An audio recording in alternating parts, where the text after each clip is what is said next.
Hello world. I'm going to do the usual introduction, I suppose, but I never know what to do at this point in the stream where the data says that there's literally no one on there. But yeah, my name's Joe McDonald. I am British and I'm currently in Ukraine. I served for 2.5 years at the front in 2 different units.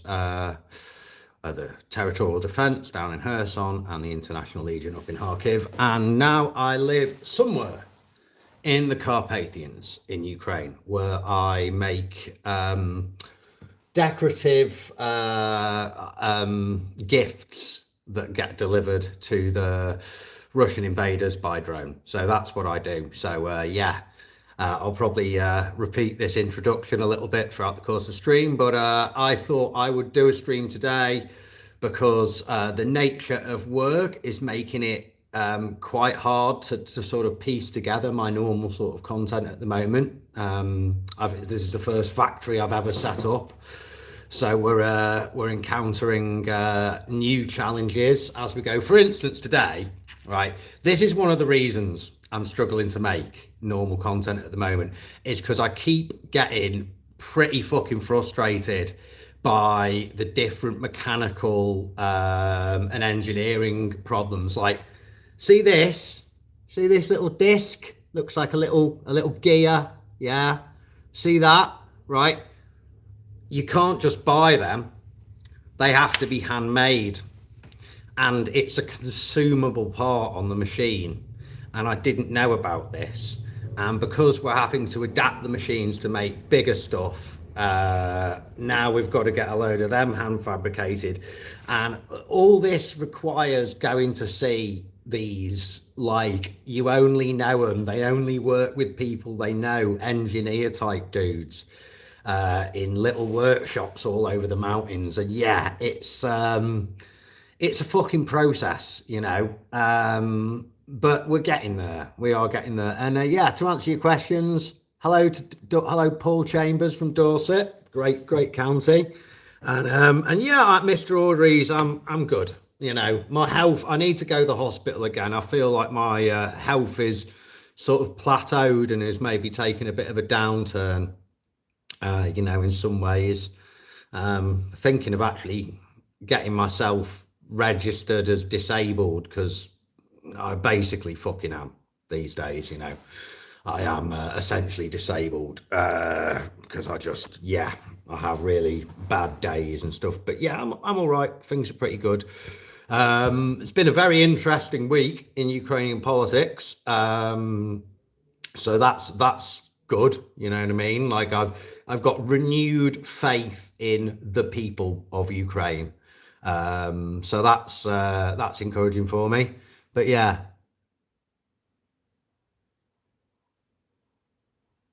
Hey, school man, how's it going? And yeah, I actually, you know what? I fucking haven't seen the calf in a couple of months now, so I need to go and take a visit to see my calf.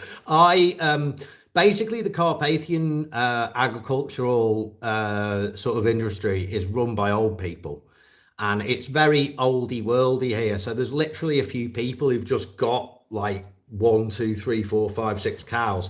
So when the opportunity to buy a calf came up, I was like, who in the village wants a little bit of work who already looks after cows? And it turns out a friend of mine's auntie looks after cows. That's what she does. So I pay her $2 a day. I pay her, like 100 hryvnias a day to look after, which is like the price of a coffee here, to look after the cow and do all the normal veterinary procedures and jabs and whatnot.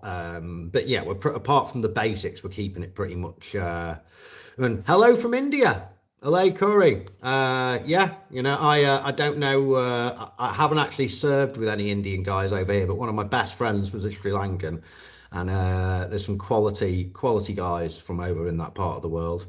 I really miss Raj. I wish he hadn't been killed. Dogs are great. I've just been out for a drive in the car, and then I took the dogs to the beach afterwards and just let them have like 20 minutes to get the energy out and run around. And now they've eaten a bit, and now they're both sleeping on a carry mat on the floor. So yeah,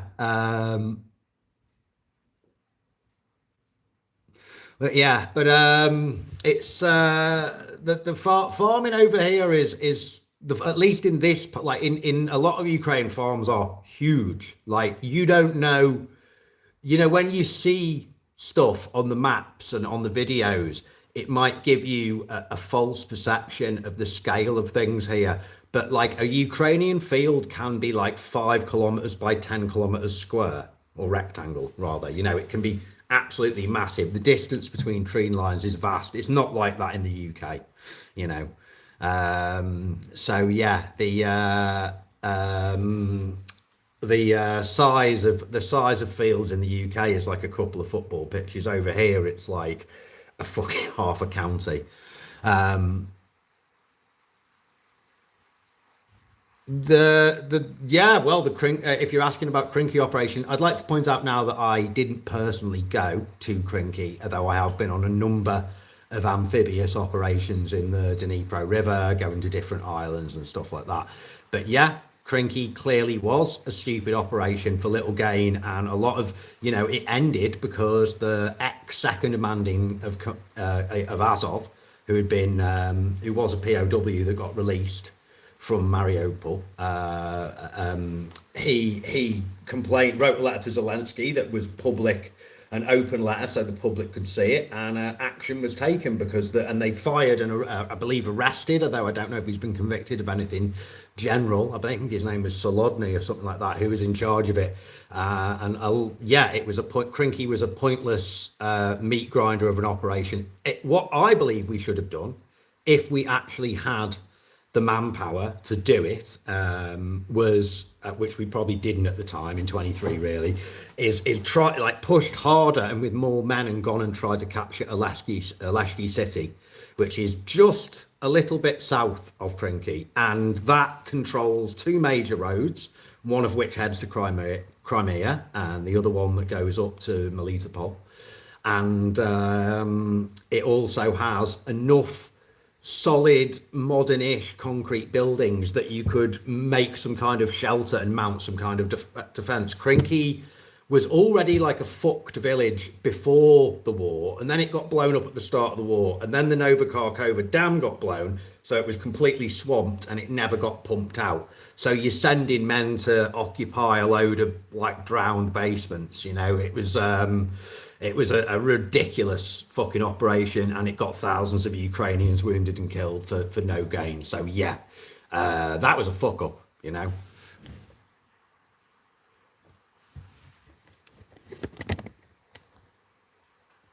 I don't know 100% what's going to happen with Fedorov now. I personally would kind of like him to leave the party and run against Zelensky, if there was, because I think there's a lot of talk. See, martial law has to be renewed every 3 months in Ukraine. So and I think that you can double it up. So I think the next one is officially due to end in like November or December. So, it's possible that like digital elections could be arranged, which I think would give Fedorov a better mandate to implement the radical change that people want, rather than just passing the baton of power over from Zelensky to Fedorov. But, getting him back just as defense minister would be great. It seems that the will of the people, everyone wants him back, and they they wanted Fedorov back and they wanted rid of Skursky. One thing's happened, Skursky's gone, Trapatti's involved, everyone's fucking made up about that. He's 43, he's a year older than me. He barely remembers the USSR. He was a child when all that happened. And he's always been very much more in the kind of, he came up as a battalion commander, that doesn't mean that you're like high command lineage, So yeah. Free Israel. What from?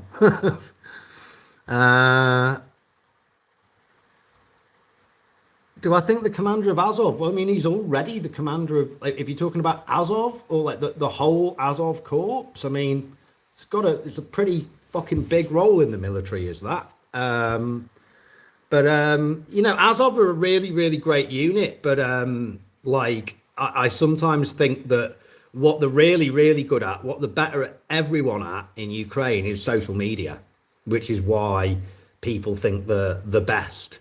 And if you've served on the line, you'll know that, I have served shoulder to shoulder with guys who were from special forces, right? And from GER and from different special border guard and national guard units. And we're all doing the same fucking job. It's just my title's TDF or then Marine, and their title was something that is apparently fancier. So yeah, as ever a great unit, but like I don't think the best unit.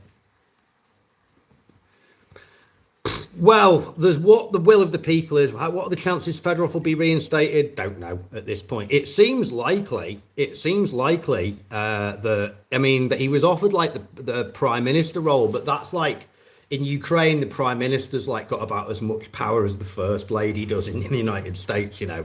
Objectively less. So yeah, I don't know. Let's try and scroll through your questions and stuff. Oh, thank you, Gavin, for the compliment. I am proud of my and it's Drugoslav. How's the soil in the mountains? Well, apparently, like just in between, like Kosiv and Kolomaya is meant to be the best soil in the world. So my friend tells me. It's better than anything in the Donbass and stuff like that. So yeah, once you get around Kosiv, Kolomaya area, onto the plains a bit, the soil's great. In actual Karpaty, over towards Bukovel and stuff like that. Well, obviously less so. It's all just rocks and pine trees. So yeah, you've got a pretty stark mix of different kind of mountain terrain here. If you want nice soil, you need to be around the deciduous trees, not the evergreen trees. Next Lindybeige collab. I mean, we kind of done it all. Do you know what I mean? Like, there isn't anything new to tell him until I get the factory set up and running and I've finished the book. So probably like, I don't know, before Christmas, if in theory I can get the book finished, which hasn't been going well. I find it very difficult to write while there's a lot of like welding and grinding going on, and there is every day.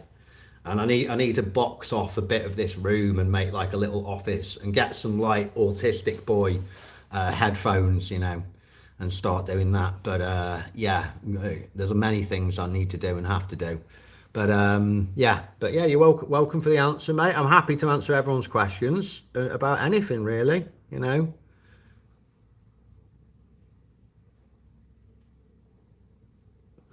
The reason that the reforms that Fedorov, Steinmetz have been so popular is like from a troop level up, right? They have made a difference. So, and soldiers talk to their wives and their girlfriends, who are often some of the most involved people within having a voice in the public sphere for obvious reasons. They've got a vested interest in wanting to keep their husbands and loved ones alive. So yeah, what has shackled Ukraine from the start is a whole massive group of people, some of whom are treacherous, and most of whom are, if you cut them in half, they'd bleed blue and yellow. They're very, very Ukrainian, but they're mired in old ways of thinking and an inability to change that, and an inability to change the ways, as is the curse of all old people. And you've got all the inefficiencies and just pig-headed. What we need is digital commanders for a digital age, and what we've got is analog commanders who are struggling to integrate with the digital age. And having two guys who were my age in the 40s running the military would be way better than a 60-year-old who, at the end of the day, Skursky's not a fucking popular dude, competent, sure, but like but also like, yeah, willing to just like throw meat into the gap and overlook a massive amount of abuse through of the system and run-of-the-mill corruption throughout the army. No willingness to change the old system and the inherent corruption it allows to happen within it. It brings with it. Where I'm in the UK, I'm from. I'm from the northwest of England. That's all you need to know.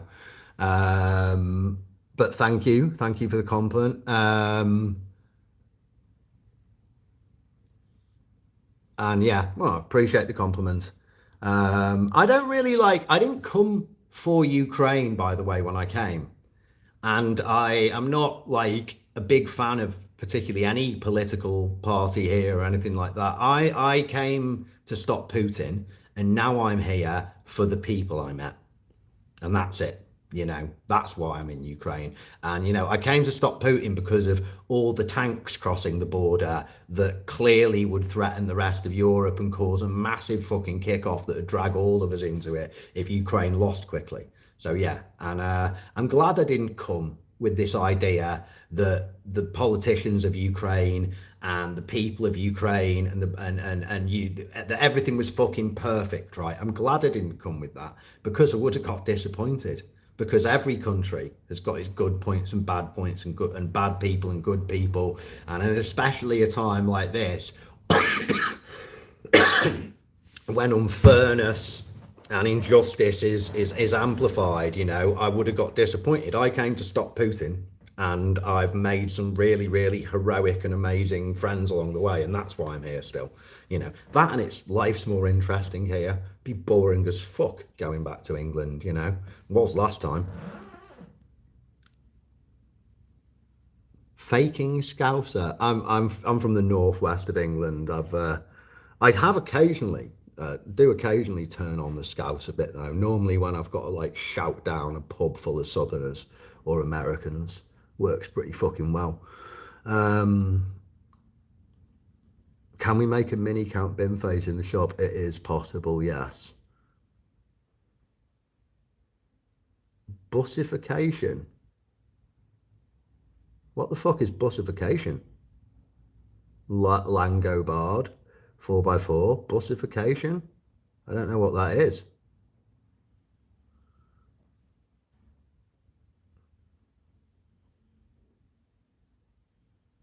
Without Fedorov, can we sell the munitions? We didn't have any plans to sell the munitions. This is a volunteer project funded by you guys.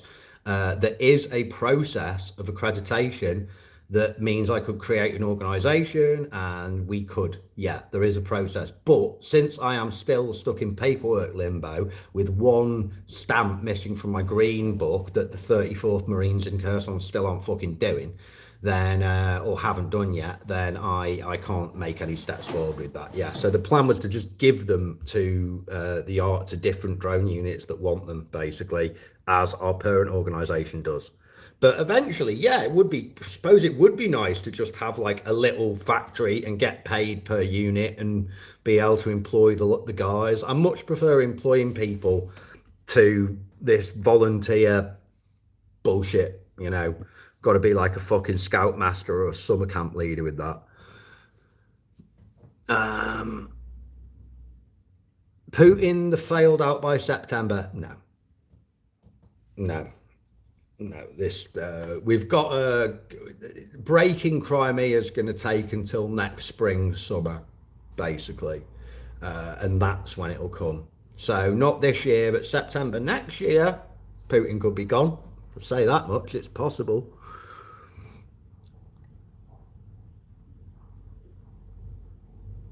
It's hard to say if I consider myself Ukrainian. I consider myself as much of a Ukrainian as men, or more Ukrainian than many people. So yeah, I would say I feel like I identify very closely with this country, and with the fight they're in now, and my friends who are serving. You know what I mean? I would be willing to die for lots of my friends, and they're all Ukrainians, and I guess some of them would be willing to die for me as well. So yeah, but still, I can't I can barely speak the language. Don't know the alphabet after 4 years. It's fucking ridiculous. I'm kind of stuck like that now. In theory, if I got a Ukrainian girlfriend, I would like magically learn the language, but you know, I mean, I can't imagine anything that would bring me more happiness and more stress and instability in my life than getting myself a missus now. So yeah, I'll stay in Ukraine, but it might take me till I'm nearly dead to learn the language. But yeah, you're welcome, Troy Lester. But yeah, and also, you know, it's like, it's totally, technically, I'm due a piece of land, right? And there is a process for getting your name on that. But there's also some people around here who, like, you know, they've offered me a bit of land at like ridiculous cheap. You know, like I could buy a plot here for less than $1,000, right? That's enough to build a house on, you know. So there's people who've offered me little fields like that, and I'm sort of in of a mind to like finish the book, and hopefully the book will make me some money, and then I can buy a little, like a couple of fields along the river, and have a little farm along the river, and have my bees and my cows, and you know, try and write another book, get a shotgun license, wait for the assassins to come, like a proper retired soldier, basically. That's my, you know, that's what I want to achieve. And you know, I want to make cheddar cheese I've been thinking about viable businesses, and some of it's event based. Basically we'll do like mobile compost toilets for festivals. Shit's a great business. Free fertilizer as well. And yeah, and we'll do I'll have bees, make mead, and have a few cows for my own beef, and my chicken for my own meat and stuff like that, and make cheddar cheese here, because there's all these like bunkers that aren't bunkers here, and a lot of them, they were like root cellars and fridges, you know, that people like natural fridges that people have built, but there's a lot of them here, and a lot of them don't get used. So what I've got to do, and I'm literally I was googling it before, I've got to find out the moisture levels, right, in the caves in Cheddar, England, and then try and match that with root cellar bunkers around here, because there's a lot of them and we know people who own them, and then turn that into my like cheese aging facility, so I can make Carpathian cave. You can dig your own cave. It's a cave, right? It's got grass on the roof. Fucking cave. I can make proper Carpathian cheddar, and perhaps that can become like a little retirement business. There's good money in wholesale food at the end of the day, you know. And it's also stuff I can employ like local old people and the villagers for money they're happy with, you know, but not like the burden of having to pay people like an English or Western wage, you know what I mean? So it's a good place to like, there's a lot more opportunity in Ukraine to do your own stuff, and there's a lot less regulation in many ways. You know what like planning permission there is in the countryside? If you want like none.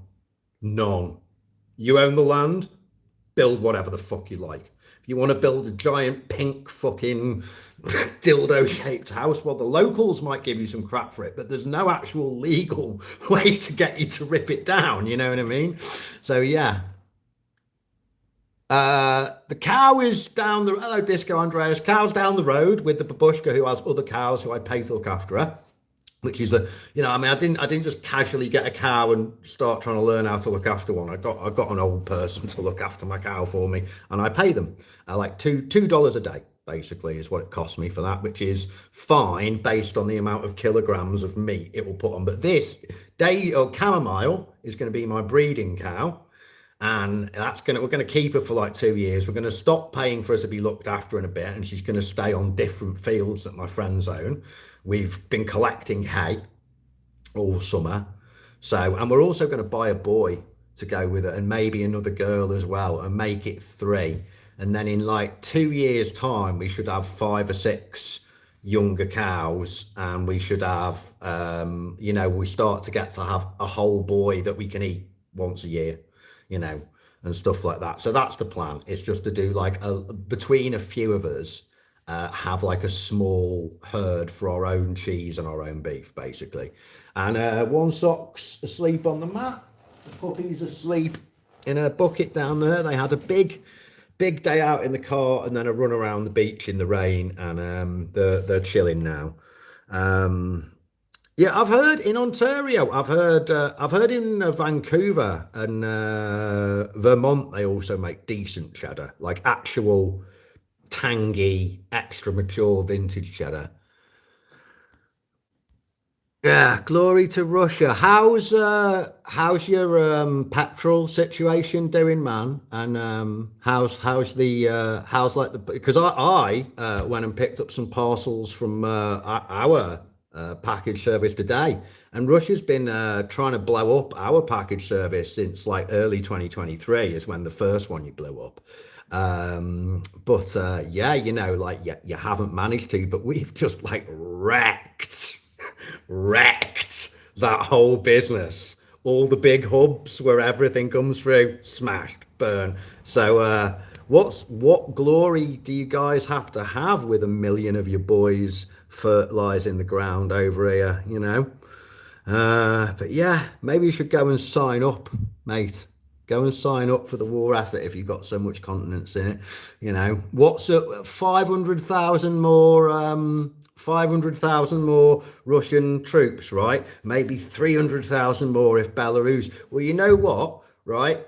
Without any fucking fuel in the tanks, you may as well march columns of Napoleonic infantry down the road towards us with all our drones and modern tech and see how you do.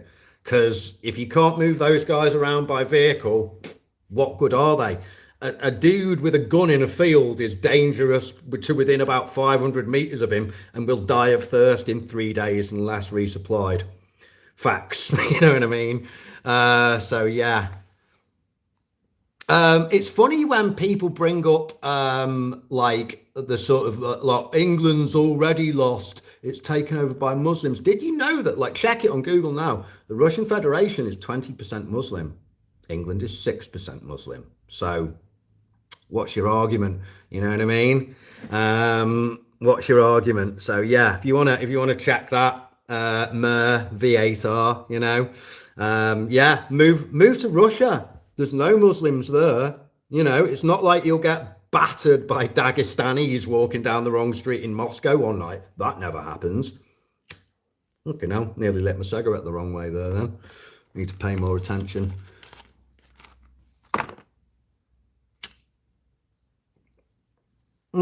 It's another thing that Russia is meant to be this like Christian warriors who are fighting LGBT Ukraine. Like, fuck off, mate. I've seen like one actually visibly gay person the entire 5 years I've been in Ukraine, and that was in Podil in Kyiv. So yeah, Ukraine's a very straight right-wing conservative place, but yeah, Russia, there's like this Christian nation that's like crusading into Ukraine. A massive amount of the Russian army are from the provinces. So there are Muslims and also like Siberian pagans, the Buryaks, who did a lot of torturing of people in the basements of Kherson. I know because some of my friends got tortured. So Russia brought pagan and Muslim soldiers into Ukraine who did war crime shit against Christians before they even started bringing the African mercenaries in. So yeah, facts. You know, these are things that just happened and are true.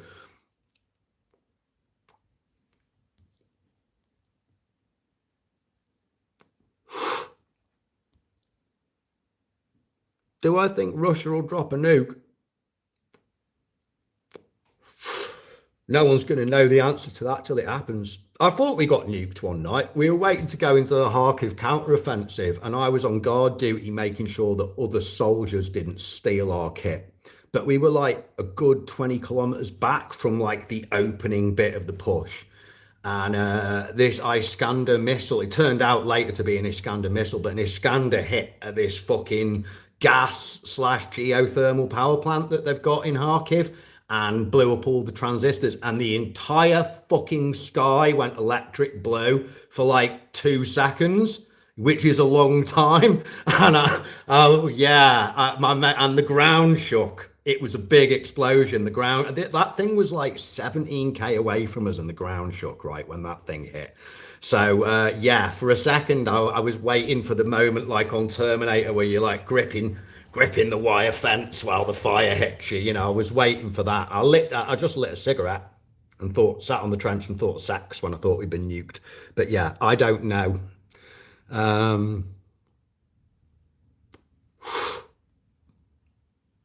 not smoking a doobie. This is a Lucky Strike red.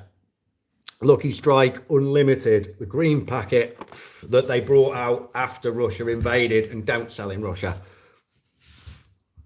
Because they had green packets in the Second World War. Nice little nod from the Lucky Strike company.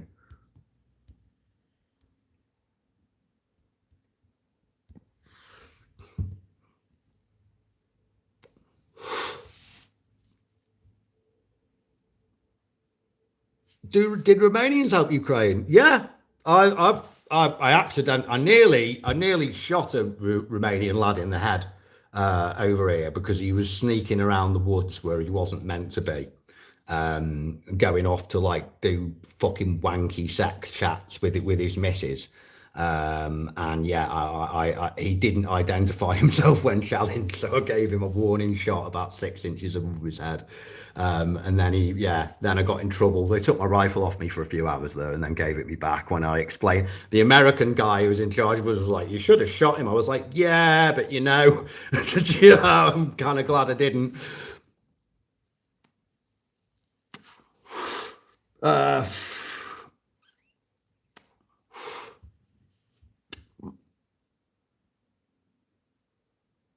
Um,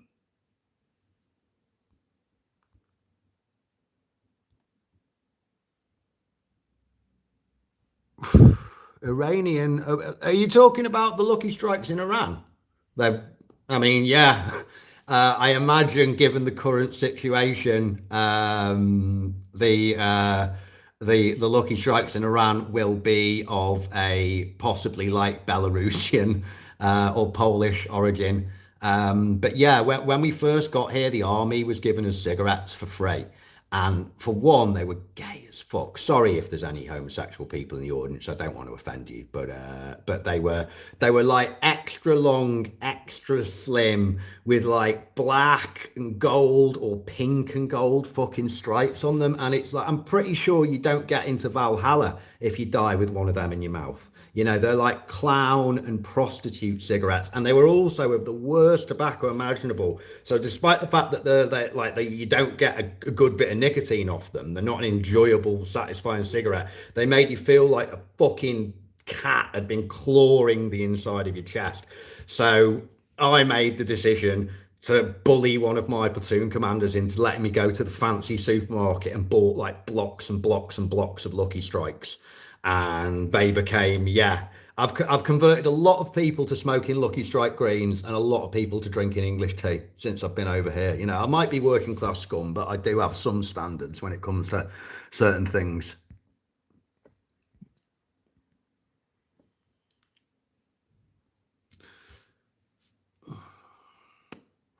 Do I think the Skursky murder gang is RF disinfo? No, I don't. I think there's some dark, dark shit that the USSR clans that run the military and the politics and the business in this country, the hangovers from the previous generations, get up to. That's a fact, right?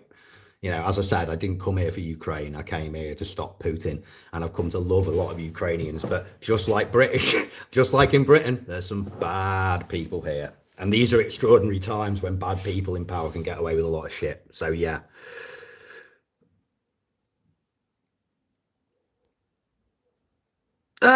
Plan to go to Africa with some mine removal stuff. I was planning to go to like either Kosovo or possibly get trained in Ukraine and do my IMAS level. And then I basically, yeah, I guess I just fell into poorer health once I'd left the military and needed 6 months off to everything to recover, and went to the mountains and did that. And then I basically started doing this. And so instead of learning how to remove mines, I'm now making them. And also I've had my health problems since then. And like, I'm not the man I was. Like, focusing on stuff, work, like I get tired really fucking easily now.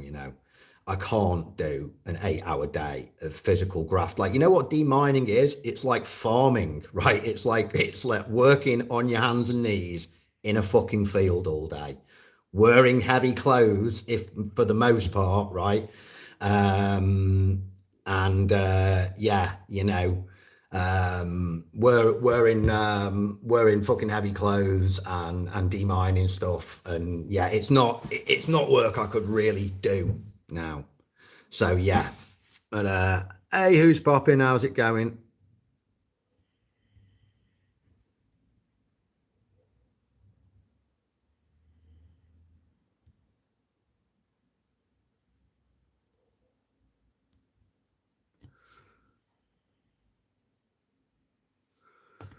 The problem with yeah, it would be.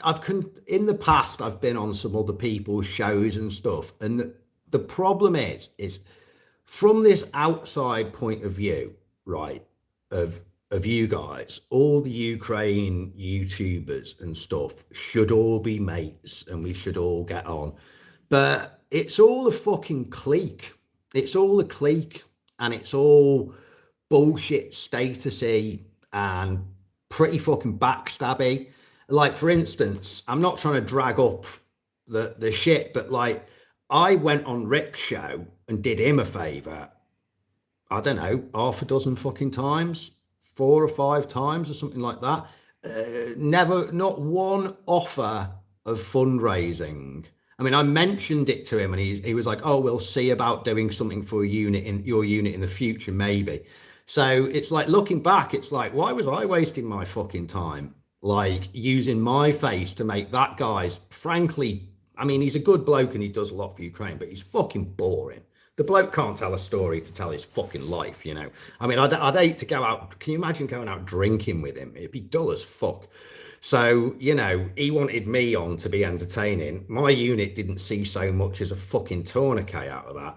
And then you got like the likes of Jake Bro and fucking Arthur Rahe and Wes O'Donnell and Preston Stewart and Chris Cappy. And again, all of those guys are a net benefit for Ukraine. But like there is, every YouTuber is just a dude with a phone and a camera who's decided to do it. And some of them have got like or like people who've been to media school, right? They're not just I am a dude with a phone, right? That's it, right? So I've bought some other cameras and stuff, and frankly, I don't with the quality of phone cameras now, I don't think I need to do them. But some dudes have like used you like to approach a YouTube channel like a fucking business, and they are just repeating news cycle stuff. And the problem is with them is they've got to say something. They've got to have an opinion on something. So they end up talking waffle, endless bullshit conversations about is X, Y, and Z the game changing weapon, da da da da da. And it's, I don't really listen to any of them at the end of the day. So like, why would I want to go on channels to fucking, where I'm not actually friends with the people who run them? To give them content, and if they're not willing to run a fundraiser for me and my projects and stuff, because the other way it works is basically, you're just helping them take your slice of the pie. You're helping them take money that people might have given to you if they'd heard you speaking and it was on your format, but now it's on their format, so you're just like wasting good jokes basically. You're giving them a free stand-up performance. So yeah, I'm not interested in being part of some like Ukraine YouTuber clique. Not interested. But yeah, there we go. Again, look at Google. Russia's 20% Muslim, mate. It's 20% Muslim. Like, it's rammed with them. Like, it's got more Muslims than any other European country. So there you go. And I'm not saying whether that's a bad thing or a good thing. It's just a fact, So yeah, if you want to keep repeating that, mate, like this is some obvious numbers that are against you there.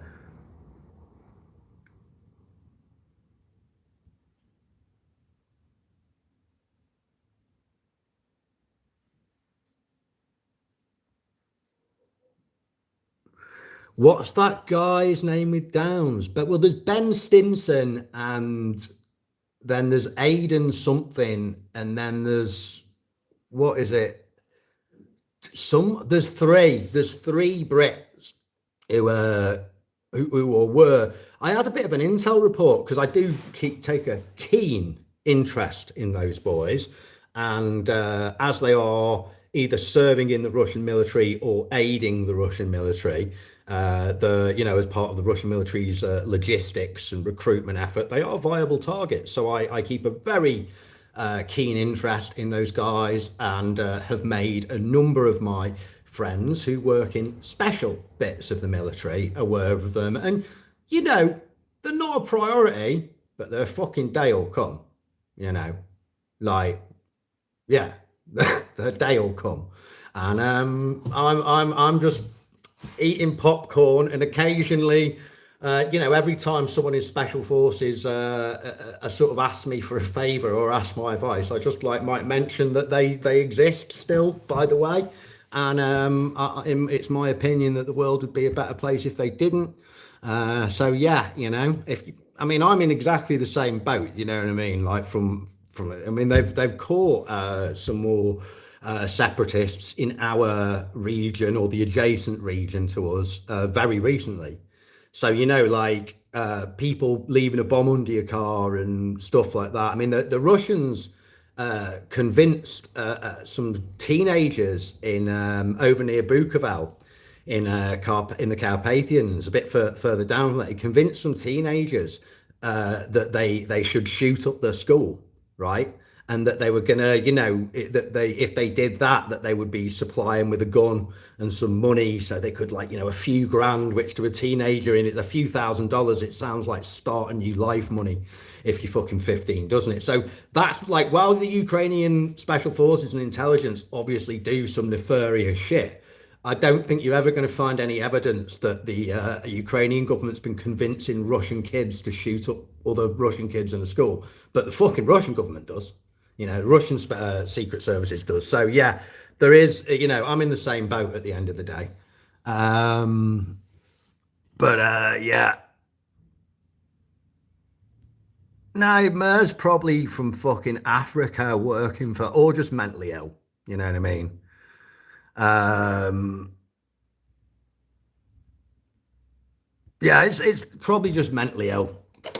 And based on the quality of the language, it's like they're either maybe an African, not to be racist, but someone who's actually living in Africa. There's just a way they write things that just shows that they're not a native English speaker.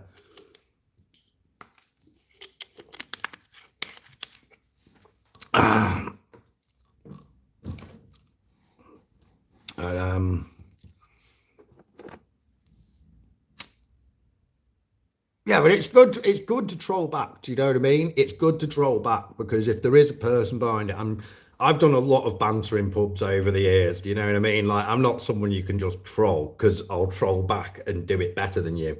Works well.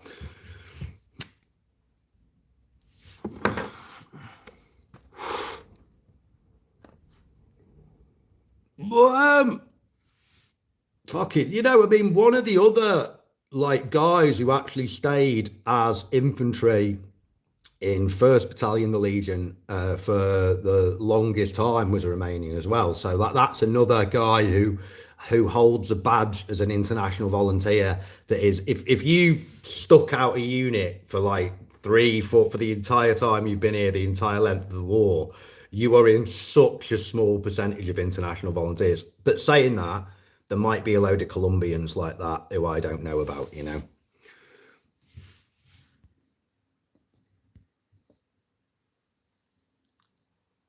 Brandon's been making some great content, but we still haven't spoken in ages. And not that, yeah, I don't think either of us hates the other. It's just we haven't spoken in a long time. So yeah, proper English. I don't know. I'm a driver. And I'm dyslexic. I don't know how English grammar works. So I'm a driver, not a mechanic. So I couldn't teach anyone English.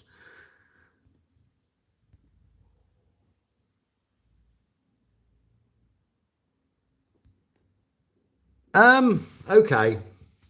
decent Ukraine YouTubers. Brandon, yeah, should listen to Brandon Mitchell, Ukraine TIBC. Harley at UA EOD. Then yeah, it's like suffering through listening to Ukrainian content creators, like with the auto dubbed, like Sternenko and stuff like that. He's a civvy, but still, watching the Magyar official channel, although it's a bit fucking PTSD real for me. That now, do you know what I mean? It's like, I'll just casually go and watch like a clip reel of 50 guys getting killed in a field by FPVs. That doesn't bring back some of the more difficult days at work at all. So yeah, but like if you haven't been as actually fucking traumatized as me, maybe you can watch Robert's channel, Magyar. That's a good one. Yeah, but the actual waffle about like the guys who were literally just like repeating stuff about what's going on in Ukraine and stuff like that, like Jake Bro, Arthur Rahe, fucking all those dudes. I just don't give a fuck what any of them, Professor Gerdies, all these people. I don't give a fuck what any of them have to say about anything. They're not. It's just waffle. Make a non-relevant, non-contextual talking point appear to be contextual and go on about it. Like talk. Start saying some shit like, what's more effective, an FPV or a javelin? The FPV, obviously, it's cheaper and it goes further. Next fucking question. But some people can turn that question into like a series of fucking episodes and talking points. And maybe that is the nature of being a good and prolific content creator. But like, you know what I mean? I'm just not interested in what any of those dudes have to say.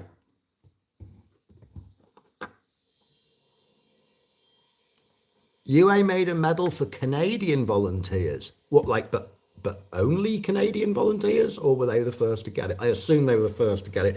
Yeah, Ukraine's got a fucking Purple Heart type deal now. What I've heard from the veteran community talking about it, because like it's like some dudes are like, yeah, do we get it for TBIs? Because fucking that means all of us,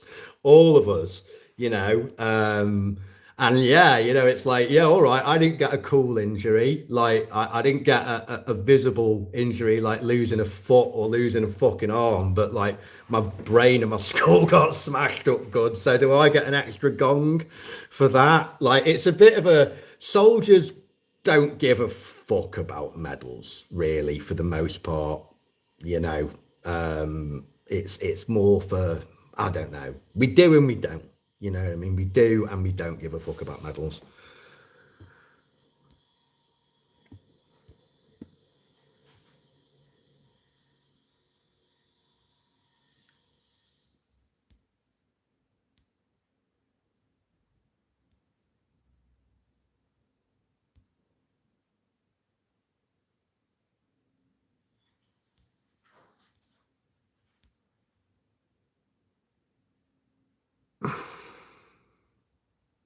I will say though, here's an apology from me. There's a young journalist called Colin Roberts, and he came to Kherson and he hung out with some charity dude, didn't make any effort to contact me or any of the Ukrainians who also had like a social media presence in Kherson who were in the military. And I hung out with this charity dude and then parked up near a Ukrainian drone position and then drove away from it when he heard it take off, put some drum music on the original video and basically pretended he was getting chased by an FPV, right? Wanker. Yeah. Now, I've sort of always had a bit of a bee in my bonnet for him about this, but that young man is responsible for doing the investigative journalism to suss out that all those boats full of aluminium powder going from Ireland to Russia. And as far as I'm aware, that's being stopped now. And aluminium is used in just about every Russian weapon that I can think of. in some element of aluminium is in there. It's certainly there's a lot of aluminium in all the fuses and the fuse assemblies for the various bombs and shells I've taken apart. So Cowell and Roberts has possibly struck one of the biggest logistical hits against Russia of any journalist in this conflict. So salute you, mate. I'm yeah, you might have talk some shit, but all journalists do. But well done. If I ever run into you, I will buy you a pint as opposed to headbutting you, as was my original intention. But I will buy you a pint and apologise for my previous words, including the ones I just said. So yeah, Dylan Burns is a long-haired wanker. I wouldn't fucking have a pint with him. Fucking non-combatant, doesn't support the army. You know, can't because of journalistic principles. Fuck off.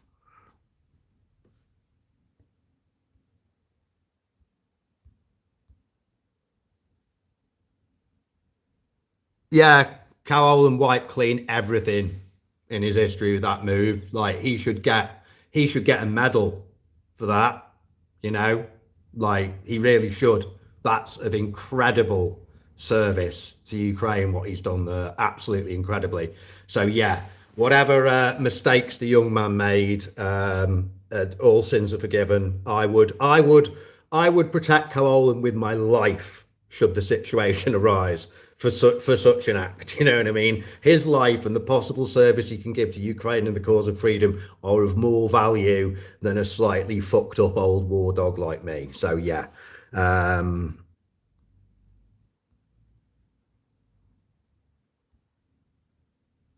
Are you still with the Wagner Group? I was never. Well, actually, you know what? Confessions. Me and Prigozhin, we were like that. It was me who gave him that spicy beak that caused him to go on that rant about Shoigu. You know what I mean? Fucking pure Peruvian was too much. So we've fucking he's cut out a fucking half-gram rail, banged it off his fucking tits on the fucking TikTok, banging on at Shoigu. It was me that led to it all. So I was fucking slipped across the border on the private jet, quick one to Georgia, back across to fucking Bulgaria, came back in on the Wiser, you know? Yeah, I met him at a festival years ago. How many confirmed kills? We don't confirm kills, dude, but like, personally, like, drop bombs or like I think I've shot like possibly one or two people, but I don't really know because I was shooting at bushes, not like they weren't like nicely stood in the middle of a field, you know, all convenient, you know what I mean? And then, you know, combined operations like what the unit did and like what like the intelligence we provided to other teams did, like a fucking lot, like over 1,000, you know. There were some ridiculously lucky days we had where we found like a whole brigade hiding at the back of Aleshki Sands, and I got to see so much stuff open up on them for like 15 minutes, you know. And I found like targets that got like I found targets that got an actual airstrike, you know. My target, that was that bunker in Kherson, the hill one. There's a video of it on my shorts. That was my target originally. It took us a fucking year to get that thing blown up because we didn't have an air force, but we did eventually. So booyah, whole command centre, a couple of tanks, you know. So yeah, Ukraine's had their fucking money's worth out of me. But yeah.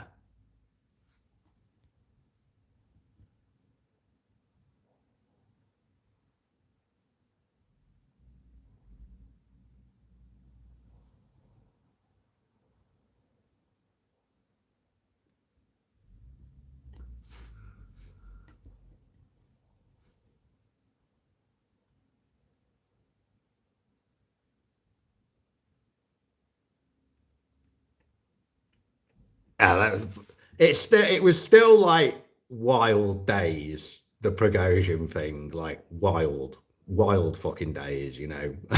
I mean, yeah, like I reckon there's literally one reason that Prigozhin went on that run, and it's cocaine. He was using cocaine to stay on top of things, you know, to have the energy and the willpower to be like that all the time, and he overdid it, and he fucking overdid it, and went on a rant like that, And you know, having possibly been a bit drunk or a bit well, I've been on holiday to Panama. I went to a dance music festival in Panama. You know, I'm no saint, but I can imagine what he felt like on the hangover, because I've had a shout at someone that I regretted. I've had a shout at someone I shouldn't have had a shout at when I've been off my tits before now, and I felt awful. And I've known that there were going to be consequences for it, but the consequences were kind of like, you know, your social standing has dropped. They weren't like, the next time you go on a plane, it's going to explode. They weren't that. Imagine that on your hangover. You know what I mean? You wake up the next day after losing it online to Vlad. You know what I mean? Shoigu! You know,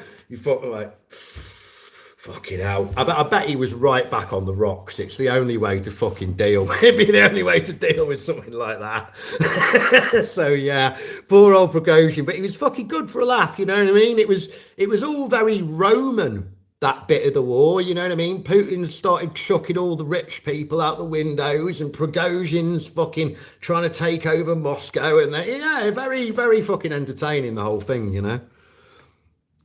Why I run from Ukraine? I'm not in Ukraine. I'm still in Ukraine. Why did I order Prigozhin to withdraw from the march on Moscow? He had my lighter. He'd run off with my favourite lighter, and I was like, I'm not fucking having that, mate. You got to come back, you know. And he was like, yeah, all right. Look, you got any more of that chop? And I was like, yeah, mate. Listen, you just fucking pop back, and I'll fucking sort you out. You know what I mean? But I had him off, you know what I mean? I fucking took a photo, said I'd left it on his bedside table, took it with me, blamed it on the maid. Classic. Stay toxic, everyone.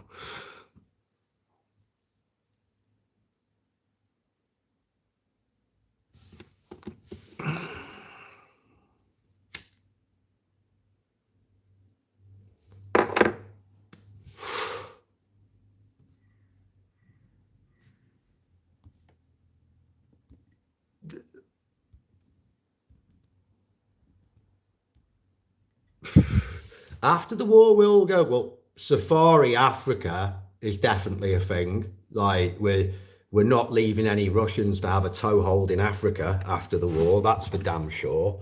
Fucking hell, my phone's dying. I'm gonna plug that in.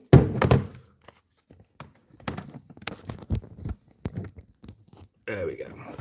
Yeah, fucking, it's nice having the solar system, you know, and like being able to charge up everything and not have to worry about the power cuts, because they've been happening a little bit again around here recently. Where's my cigarette?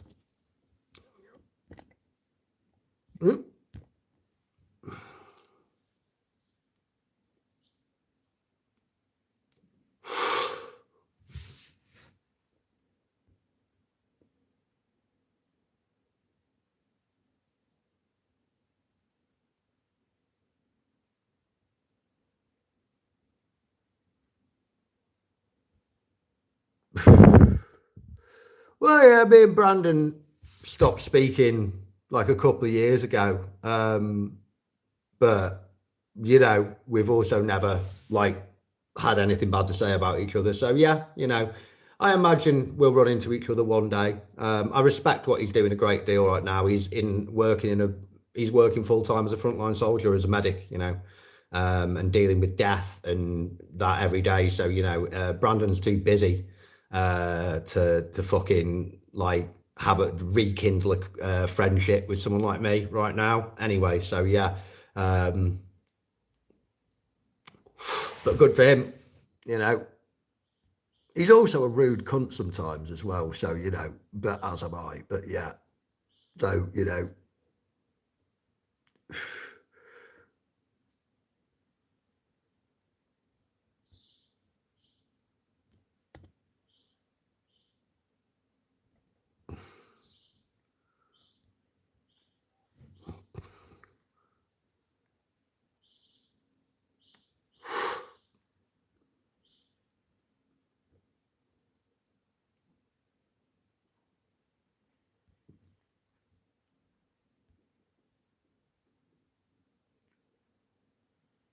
how much the ciggies cost in Ukraine? Pack of Lucky Strikes is 140 hryvnias a packet. They were 70. in 2022. But that still means like they're about 3.50, $3.50, £3, £2.80 for 20. So way cheaper. It's like the 90s. That is one of the nice things. But the cost of it's not. I like a sort of food for everyone in the workshop for a day seems to be costing me about 20 quid these days. You know, like some chicken wings, some sausages, some bread, a couple of jars of beans, 12 Coca-Colas. You know, it's things are not as cheap as they used to be here. It was ridiculous when I first came. Like bread and Coca-Cola and cigarettes were all free. You know, with like ridiculous India prices or something.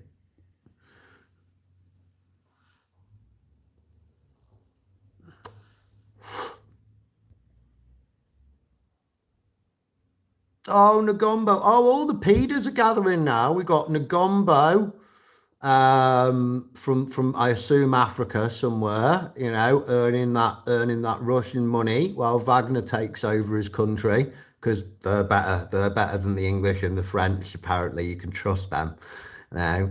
And we got your friend Abel who's asking some shit about Ukraine Romanians, you know. Um, but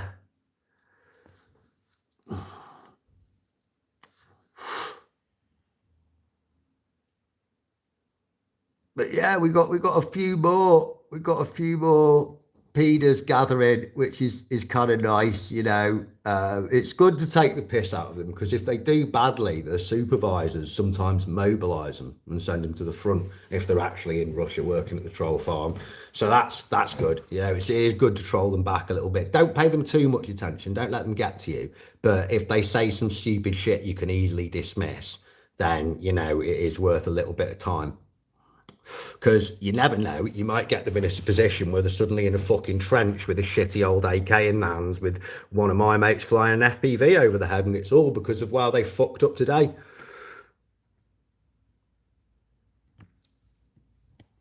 Come on, Nagombo, you're not Slavic. No actual Russian would call themselves Nagombo. You know, you're African, bro. You know what I mean? Like the only black Russian I ever heard of is a drink.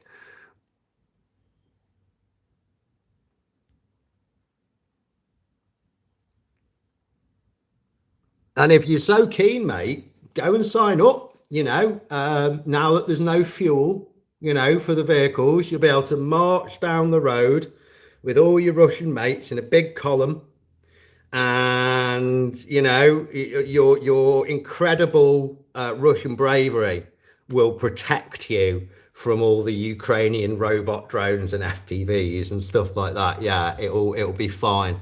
Go and sign up. It's the best time to sign up. You know, prove that Russians don't need little things like diesel to win a war. You know what I mean? Or an operational postal service. You know,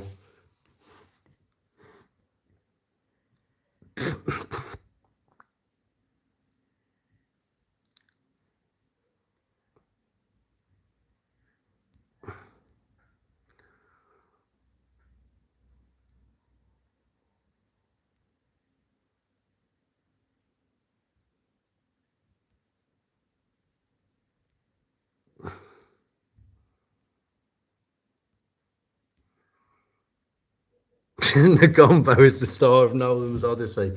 I maybe I don't know. I don't know. But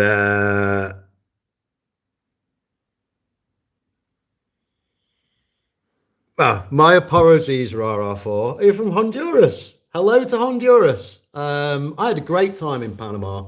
I've also had quite a lot of. I didn't have any Hondurans with me, but I had some. We've had Mexican guys and Panamanian guys and Colombian guys and Brazilian guys on the server, and I have to say, I fucking rate South American cuisine. You know, it's all, I guess it's all like sort of derivatives and adaptations of European stuff, but like tasty as. And I really like, I had about 8 or 9 Colombian dudes in a platoon I was in once, and they were like 1950s soldiers. They were clean as fuck. One of them was cooking. He's like the chef of the day, and breakfast, lunch, and dinner he'd make for the other guys. And with a number of courses, not just a bowl of fucking stew, which is what you get when Westerners cook. You know what I mean? There was little fucking breads with fucking stuff on before the main thing. So yeah, South American food's great. I need to get all my vaccinations and go on a South American holiday after the war. Now, yeah, or maybe while the war's still on, because I haven't had a holiday in like many years now. Can you order Fedora in the trans? It happens sometimes. It does. Ukrainian dudes have, especially in 22, successfully ordered food to the trench. So yeah, depends if you know the delivery driver and stuff like that to an extent.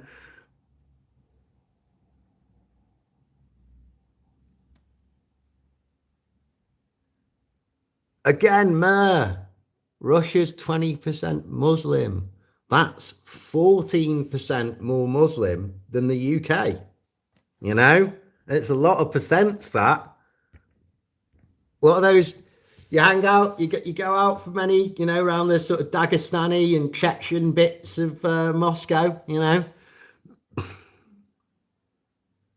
Well, glad to hear it, Rara, for, yeah. But yeah, Honduras, man, that's a place I'd like to see. Yeah, I'm all right, man. Health wise, I do need to go back to the hospital. Yeah, I reckon I need to go on the nebulizer again. I've still got it. I mean, I've fucking breathed in a lot of asbestos, man. I'm not going to see fucking 60. I'm not going to see 70. That's all right.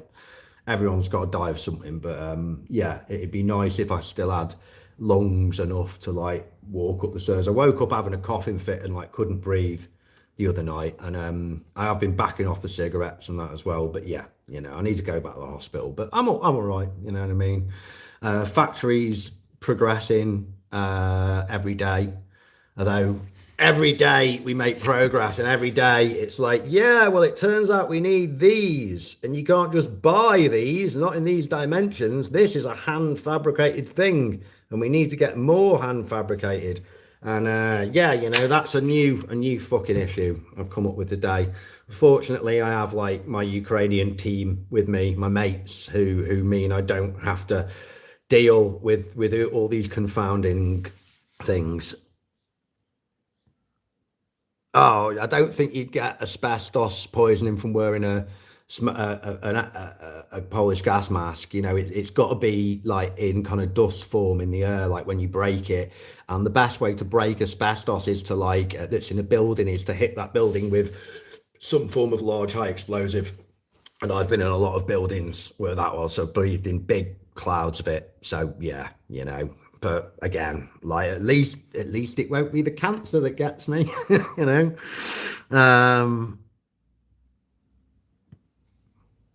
Okay, well, I think, yeah, you've still got to breathe in a sizable amount of it though, from what my understanding is. So, but yeah, I'm not going to say that you're not fucked though, bro, because I don't know and I'm not a doctor. I hope you're not.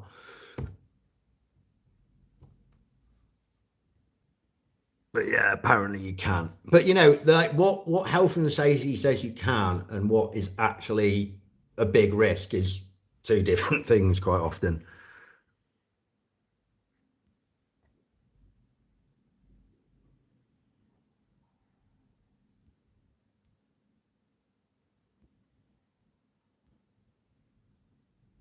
Uh, Compot reviews. Oh, I am pleased that Skursky has gone and been replaced by Drapati. I think Drapati is a really good choice for commander.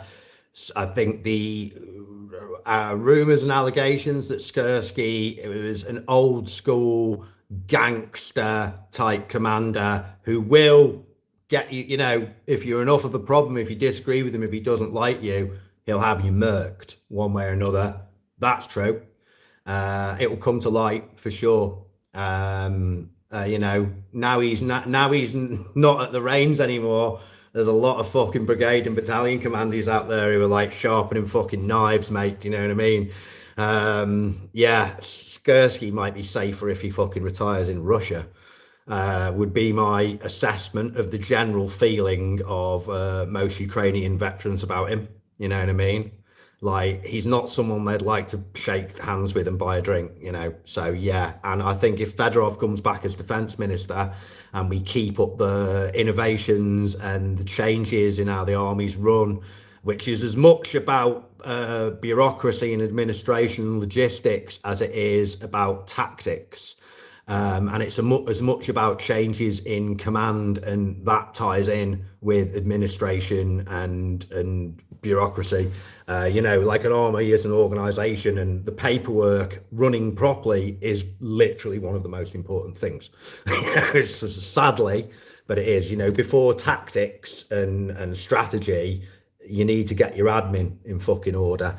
So yeah, and I think that's why the Russians are like. I think the Russians are also like really, like kind of in shock that, you know, Ukraine can just have like a week of 24-hour protests in major cities just at the will of the people in wartime, and it have an effect, and it didn't get beaten down by the police or the army, you know, because that's what having a functional democracy and a people who are engaged in the rights of their country and the political process looks like.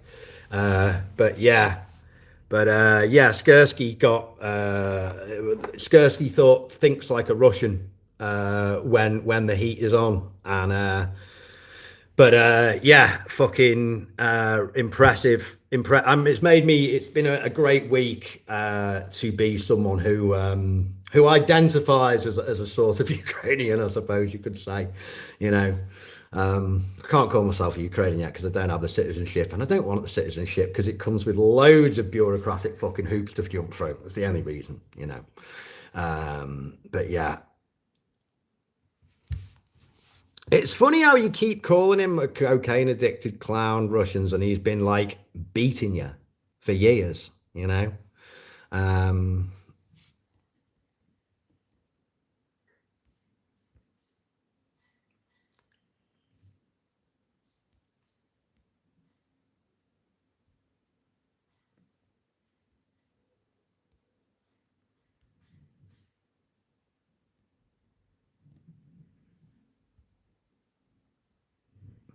I call him Skursky because I'm from the northwest of England, and that's how my brain processes that word. Alexander Skursky. So, like, yeah, that's why. Sersky is I believe is the correct one. But yeah, Alexander Skursky is what he is mentally. I mean, Alexander Skursky is from Fizzackley, mate. You know, if you're not from near Liverpool, you won't get the humour of that. If you are, I bet that was fucking hilarious. It is for me when I say it to myself in the car. Sometimes, fucking Alexander, you know who I am, mate? Fucking Alexander Skursky, head of the whole fucking Ukrainian army from Fizzackley, lad. I'll fucking have you, you know. So yeah. Um,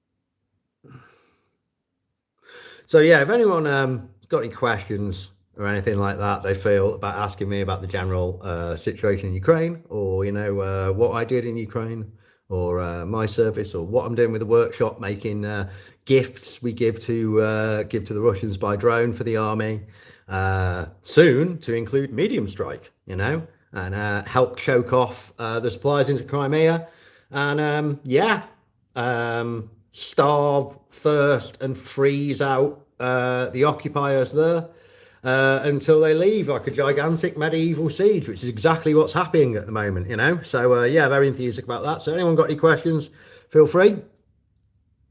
My health wouldn't allow it, mate. Like I sometimes, like I went to this special forces wedding, and just for a second I started to think, you know, like maybe I could get myself fit again, and then I just can't do it. Like if I have a really strenuous, if I overwork myself now, it might take me like 2 days to recover, you know.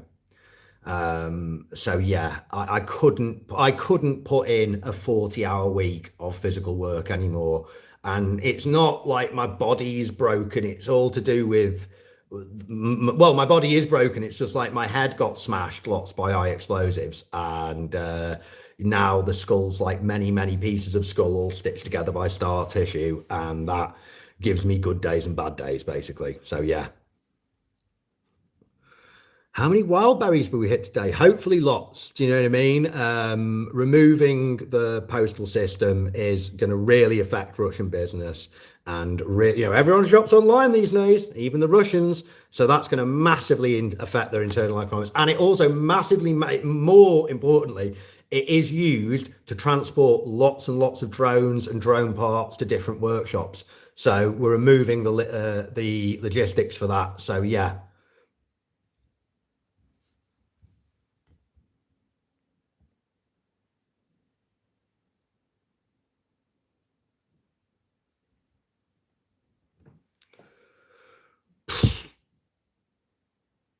Like every time, when I was in the army and people had asked me, like, what do you think about what's going on this section of the front line that's quite far away for you? Or what do you think about, like what were the wars going to be in 6 months' time, or when will the war end? It's just basically a blank stare, and I'm focused on today, you know. And that's what you are in the military. You're focused on today. You're possibly focused on something that's coming up next week, but you're definitely not focused on when the war will end, because as well as any soldier, that your death is a lottery. The amount of tickets that you can draw goes up and down depending at what point of the line you are, but anywhere on the line, your life can just go like that. You're sat in a building talking to someone on your phone, and suddenly it explodes, and that's it. So yeah, general consensus, but like, things are tough, but no one's, like, things are tough. We've got deserters, we've got guys giving up as POWs, but we've also got guys signing up. Things have always been tough, but that's the reality of the situation, and that's the thing you get to talk about if you actually live in a free country, where you can take the piss out of your president a bit and not get in fucking trouble for it.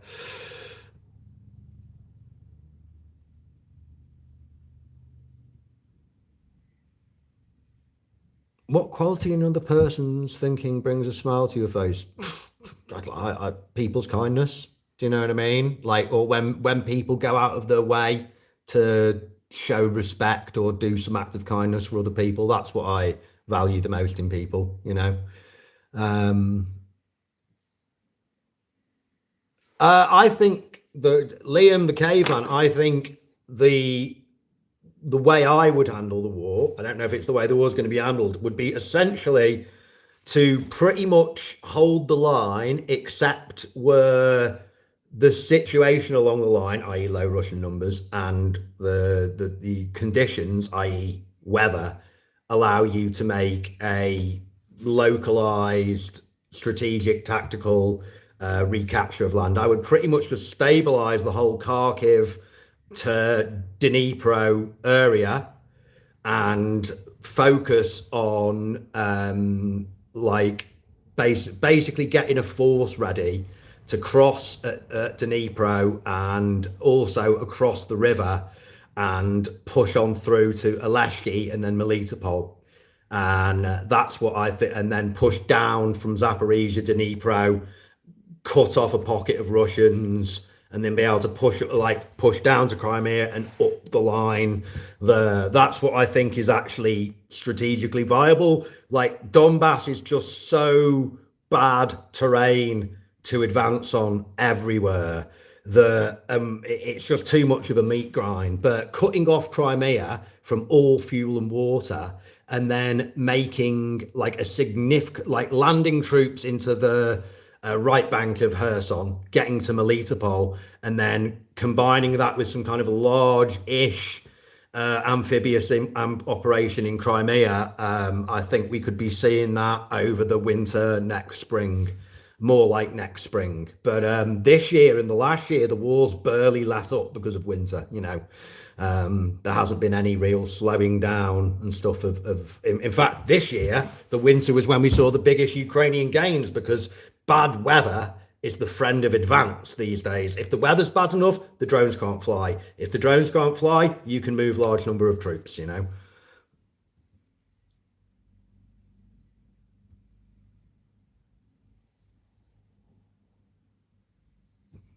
Yeah, I think Lord Fasher, I think it's possible that we could seize Aleshki and use that as long as there was a force coming like down south from Zaporizhia power plant area and then downwards, to kind of link up with a force that we could have from Aleshki and then seize me. But it's a massive commitment of men and material, not all easily pulled off. I don't say it could be done just like that. One does not simply cross the Dnipro and seize Aleshki and Melitopol.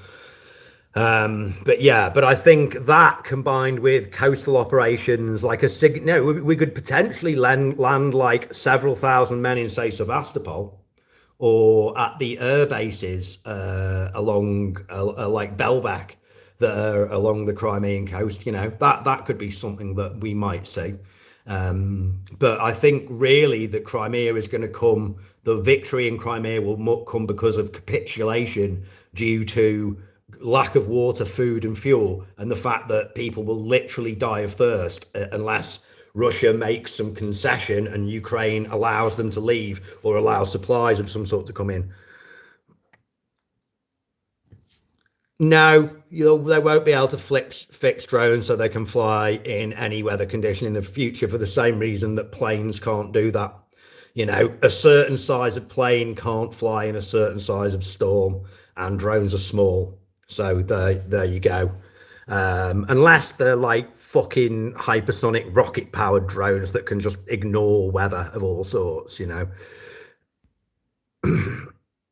Goodbye, Drugoslav. Have a good day, mate. Appreciate you. What's the biggest difference between the UK and the UA from my point of view?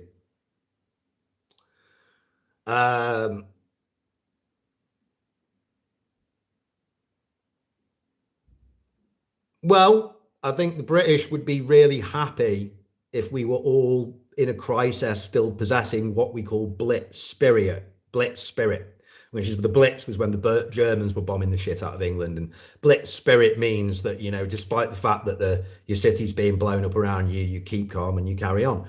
And the Ukrainians are very, very good at actually keeping calm and carrying on.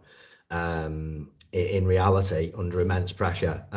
So I'd like to see the quality I've most admired in Ukrainians is been the quality that we treat as some kind of myth and legend in Britain. And yeah, well, cigarettes are 10 times cheaper here, so that's fucking great. So yeah.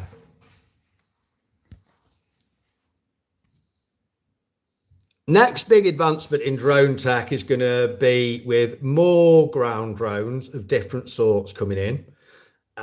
It's going to be with stationary drones or sensor arrays as well, because audio on the battlefield is something that you can do with that, and that is something that I know people are developing. And audio is something we lack on the battlefield. And you can't really do it with flying drones or with things with a motor because they make noise, but you can do it with like stationary sensors and mines and stuff like that. So that's going to be coming in, and AI will continue to advance and become adopted. I mean, it already is with like a lot of guys who are flying Mavics have got AI kind of hacks into the system that meaning, instead of you having to go, oh, that little black dot that's moving is a guy that's 5 kilometers away. It's like, oh no, that is a guy. It'll tell you that. So that's it's all going to, and fixed wing continue. Like I've been saying since 2023 that there's going to come a day when fixed wing will be the dominant strike force because they go fucking further and they can carry a bigger payload relative to the battery or engine size, and that's proving to be true.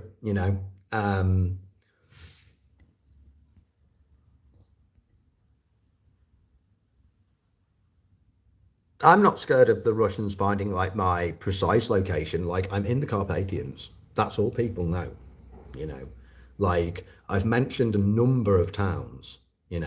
I've done a number of videos, and you know what, when I've done a video where I'm driving around, I've never fucking done it like going back to the workshop, or outside the workshop, or anywhere I stay more than like one night every couple of weeks or months. So yeah, like, no one knows where I fucking sleep. It doesn't have an address. You can't even drive up to the house. And I've got dogs. And some of the people around me may or may not be armed. It's for those who want to come and find me to find out. So yeah, again, something's got to kill you. I'm not like, yeah, I wouldn't say I'm easy to schwack.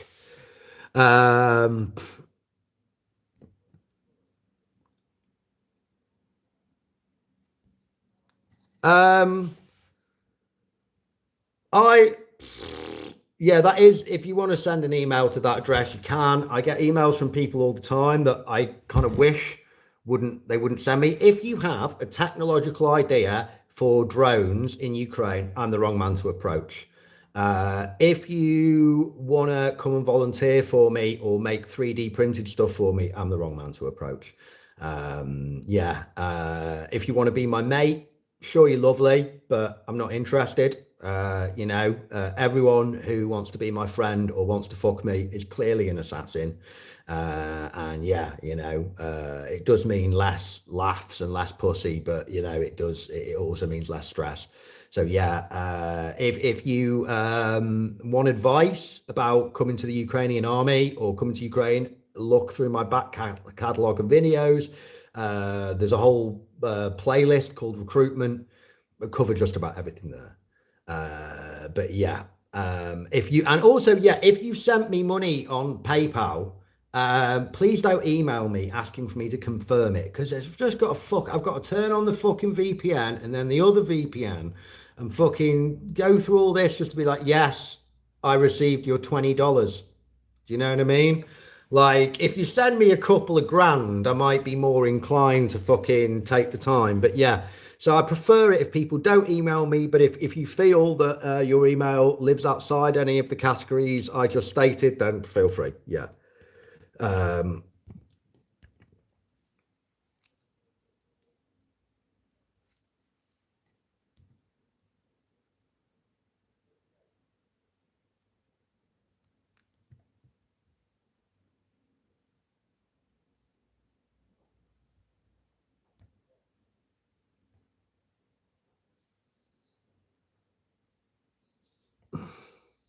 Harry Cameron. All right, I guess you were in, who'd be dealing with that? Be like logistics bomb squad or logistics special? The logistics don't get like any like kind of flash in the UK as a regiment, but they are literally one of the most important regiments, and they do some like badass stuff. Yeah, like fucking like bomb disposal and stuff like that. But yeah, but I was actually surprised. It's come to light now that the people, or it's come to light quite a while ago, that definitely the people who did the Salisbury Novichok poisoning were like top fucking internal bureau hit squad, right? But what a shambles. What a shambles of a fucking operation. Like, there's, yeah, you fucking just smear it all over the fucking door handle and then chuck what's left in in a bin, and it's in a fucking perfume bottle. It's just like, You know, if it's in a perfume bottle, why is it in a perfume bottle if you're just fucking spraying it on a door handle? It could be in any old fucking, I don't know. It just seemed like a right shambles of an operation. And they got fucking found out in the end and stuff as well. So, and they didn't bump them off. Did they both die? One of them lived, didn't they? I think the father lived. But yeah, fucking, what a dodgy hit. Our hits are much nicer and more professional than that. Not that we're really going for poisoning people. Why bother when high explosives can do the same thing? It's not getting the Stuart Ranter. We're not getting a Stuart Tranter. I wonder if. Hang on, you're not the brother of Andy Tranter from my hometown, are you? If you are, hello. If not, I have a friend who's a Tranter. We're getting a second lathe that's going to allow us to basically wrap the glitter around the presents we make for the orcs that we give to them by drone, a lot around bigger cylinders, you know, because it's causing more delays to starting production, but it allows us to make stuff that destroys bigger, more important targets. And I am all about being able to smash, you know, the logistics going into Crimea, fuel trucks, stuff like that, you know, because that's what's actually going to help end this war, as opposed to just killing. And I mean, we're going to be making anti-personnel stuff anyway, but I mean, I can't really enjoy watching the FPV hit videos anymore. You know, I just can't. I've done too much and I've seen too much to enjoy getting enthusiastic about killing another 100,000 fucking Russian infantry, you know. But yeah, you know, blowing up the big stuff and stuff like that is what is important. So we're trying to focus on that.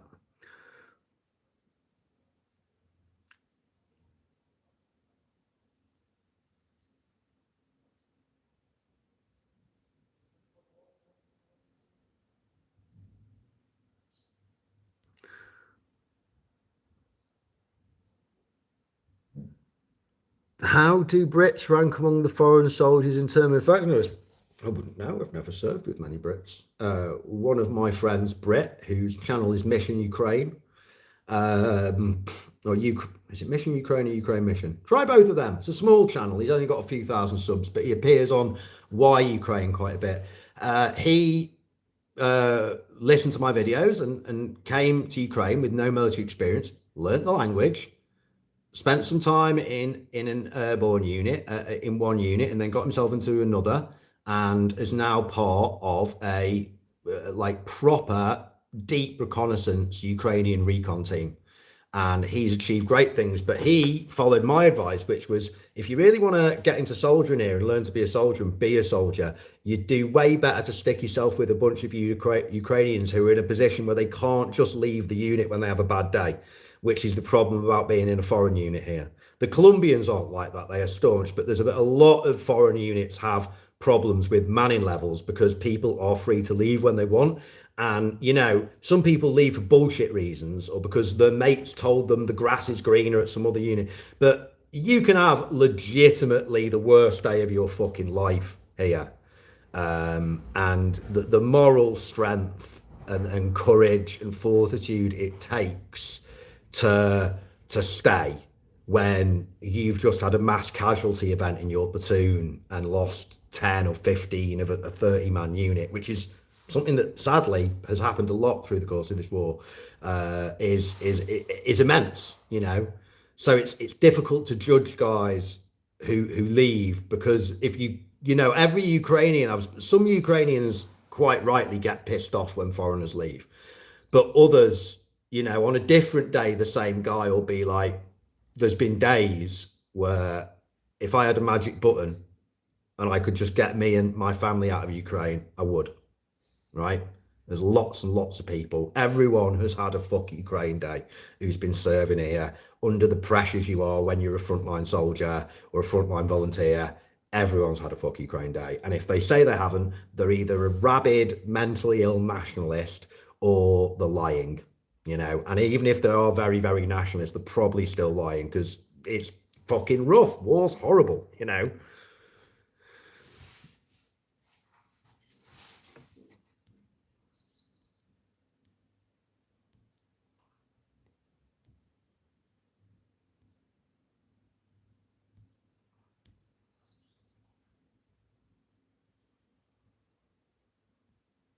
Who pays you? How do I get paid? I have some income from this, which is a book I co-developed with Thomas Van Her, and it's a solitaire, it's a single person war game about drones.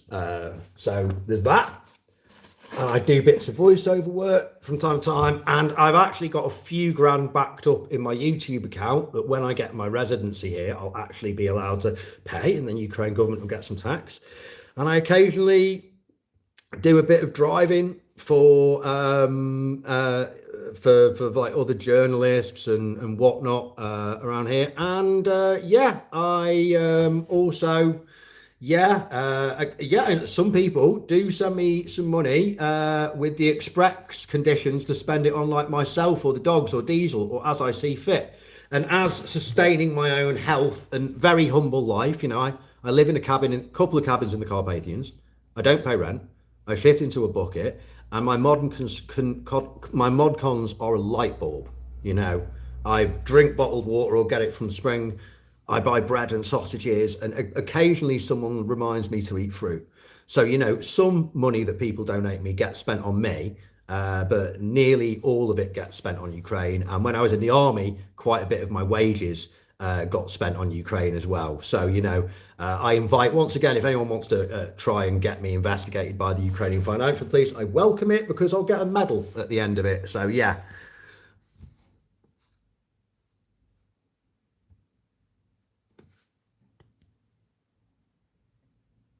The cost of living's gone up a lot since 2022, but in the Carpathians where I live, I mean, people don't charge me rent. I mean, I live in pretty simple, like cabins. You know what I mean? They've got electric light. That's fucking it. You can't like run a lot of appliances there. So yeah, but yeah, you know. And if you do want to make a donation, by the way, anyone, just do it to my PayPal, joecrowpanama@gmail.com. Look beneath one of the videos on the channel. It'll be in the pinned comments.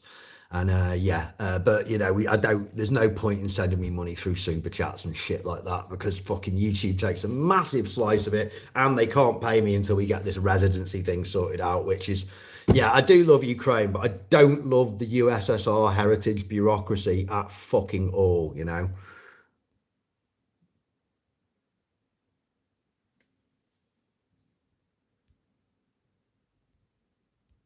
Remember, Abel, if people who send me emails, right? Here's the thing.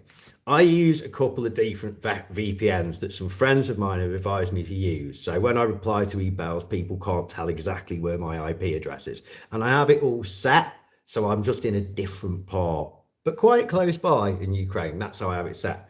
Now, the reason I'm able to do all that is, you know, and maybe people can do it themselves, but I have friends who work with IT and military intelligence, which also means if you email me and I'm so inclined, I could find out where your IP address is as well. So I'll say no more about that, you know. But yeah, you know, just remember, you guys know what I look like, and you know what I sound like, you know. But you also should be aware of what my skill set is, and I don't lose any fucking sleep because you guys know what I look like. But I bet if you thought I knew what you look like and roughly where you lived, I bet you wouldn't sleep well. So before we start to play silly buggers, just consider those things. You know, the world's a real place. Actions have consequences. Words are actions. So, you know, anyway, moving on.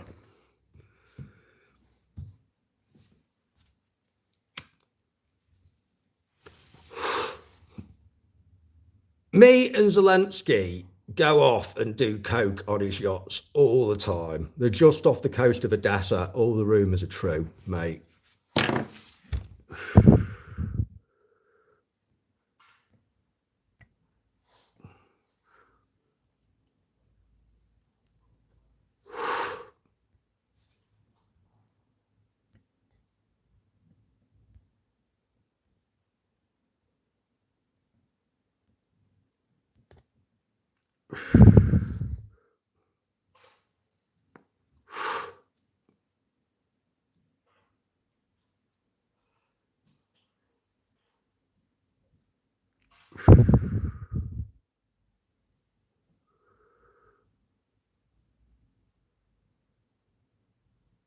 Hang on, what's going on here?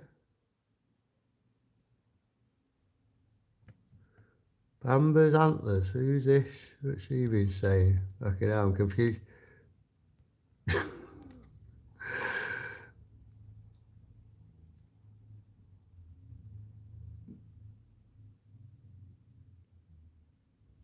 I mean, it's pretty fun. I just find it amusing. I mean, like, it's fucking. I've never really looked into. Like, I assume that basically all politicians and big businessmen are basically kind of, like corrupt bastards because, like, that's pretty much what you have to be. So yeah, but it's always amazed me that, like, the pro-Russians will bring up like Zelensky. It's like one of the things in the Pandora Papers is like he's got like a $17 million house in London, and you look and it's like a fucking like two up, two down on Baker Street. Like all houses in that part, like it's a normal fucking quite modest house costs millions and millions of pounds in that part of London because it's fucking Baker Street. So yeah, you know what I mean. It's like meanwhile, Vlad has got a massive fucking palace that he randomly knocked down, and now he's just building another one. You know what I mean? I think that's a bit more than like a yacht and all that. I mean, if you own a massive television production company, like owning a yacht and a couple of foreign properties seems probably quite normal to me. But what do I know?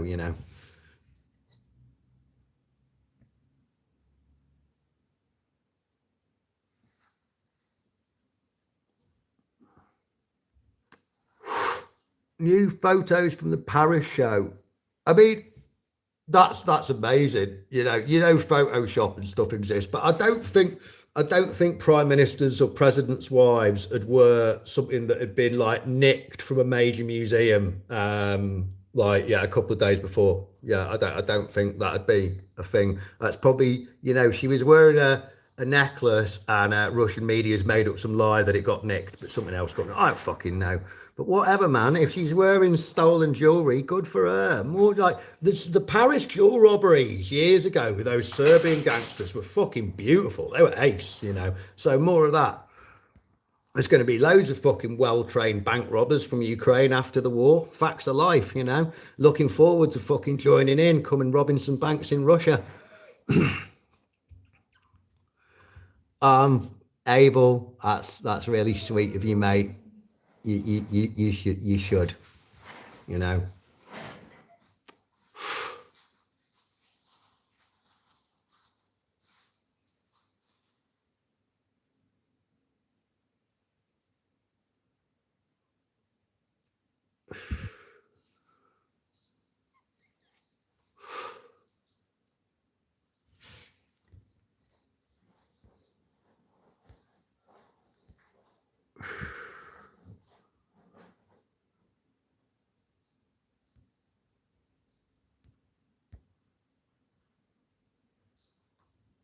Miss Megan Beckett. Oh well, yeah. I mean, if seeing as you've never engaged in a game of subtle threats with me, Miss Megan, you would if I knew where you lived, then the absolute worst would happen is I might turn up there one day, looking to see if you wanted to hang out. Or possibly drunk and cold and lost, as I struggle with my first nights out in America. But yeah, um, and yeah, goodbye, Kreithaus. Have a good day. Goodbye from Romania. I've got to get round to fucking going on a Romanian holiday. It's so fucking close, and I'm actually allowed. So yeah, I should fucking go across. I should go for a drive and try and see some bears this year before they go back to hibernation again. We have got them on our side of the border, but less so.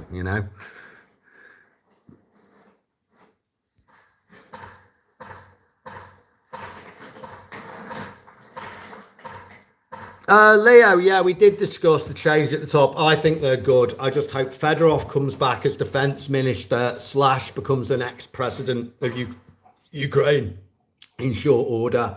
And yeah, and both of them know what the real problems in the army are. And the real problems in the army come down to leadership and management and corruption, and it's all down to the USSR generation and the sons and cousins and dudes who work for them, their clans. And I think Fedorov and Rapati are the people to do the most effective clean up of that as possible. So yeah, it's great stuff, you know.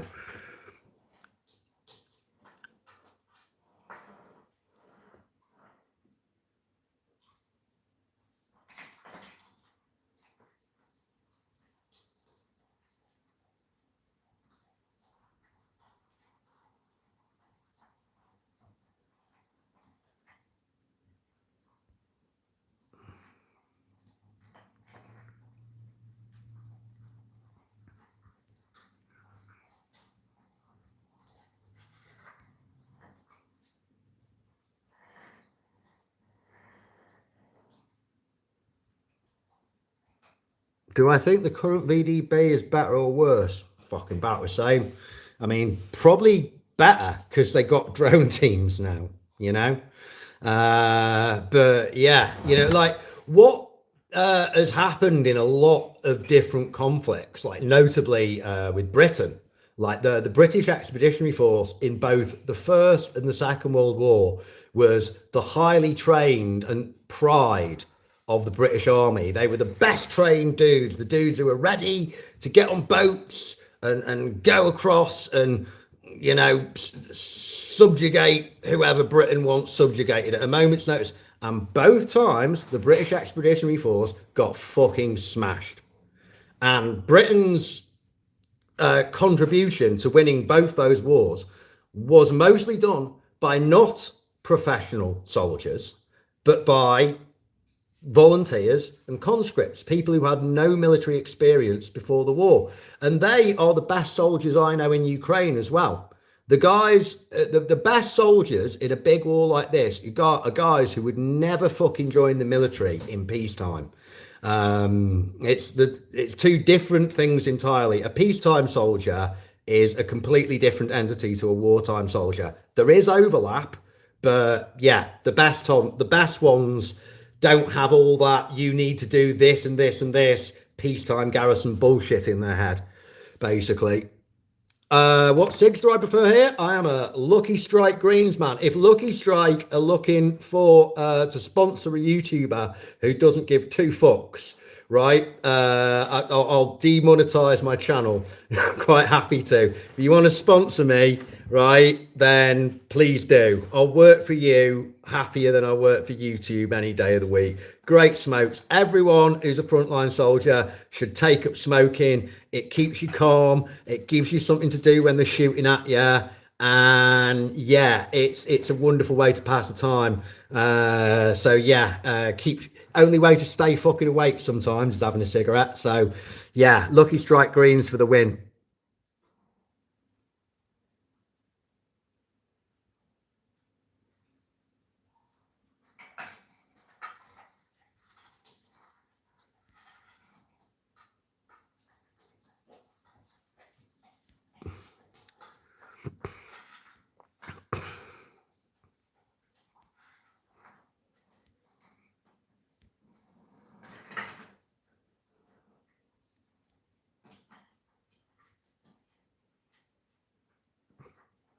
Oh, Thomas, yeah, what happened? No, the police never called me about that.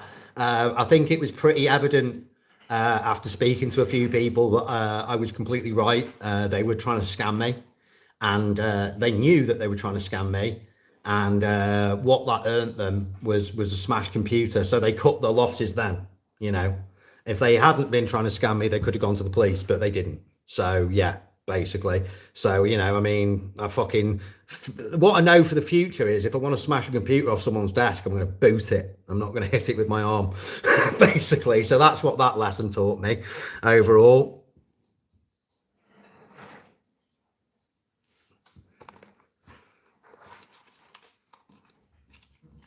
Yeah, Winston's right. I smoke Sabrains sometimes. They're owned by the Japanese these days, so they're not like Russian cigarettes like they were back in the fucking 70s or whatever when Bond used to smoke them.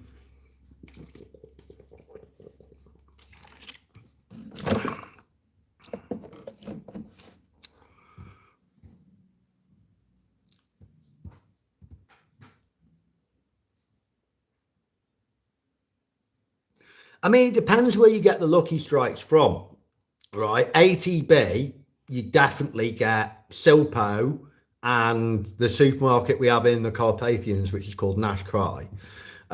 You get genuine Lucky Strikes, but if you buy them from those little kiosks that you get around the bazaars and stuff, I've definitely had some booky ones there. You know what I mean? If you don't tap them down, you light it, and then all the fucking tobacco just falls out halfway through. But yeah, I don't know how to block anyone.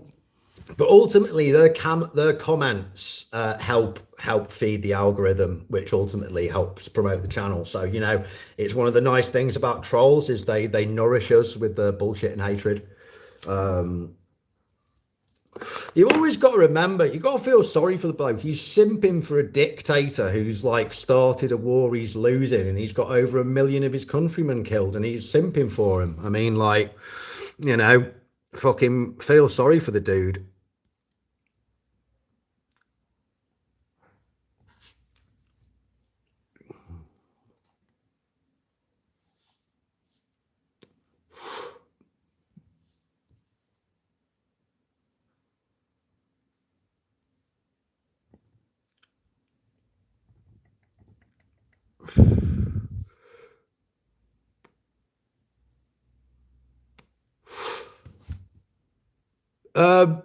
Jake Bro's in Ukraine. If Jake Bro wanted to offer to come down and interview me here in the Carpathians, then I'd say, yeah, all right, I suppose. But again, I don't really want to be part of the big Ukraine YouTuber clique. Like, I don't watch his content. I don't care what he says. So, like, what would be the point? You know what I mean?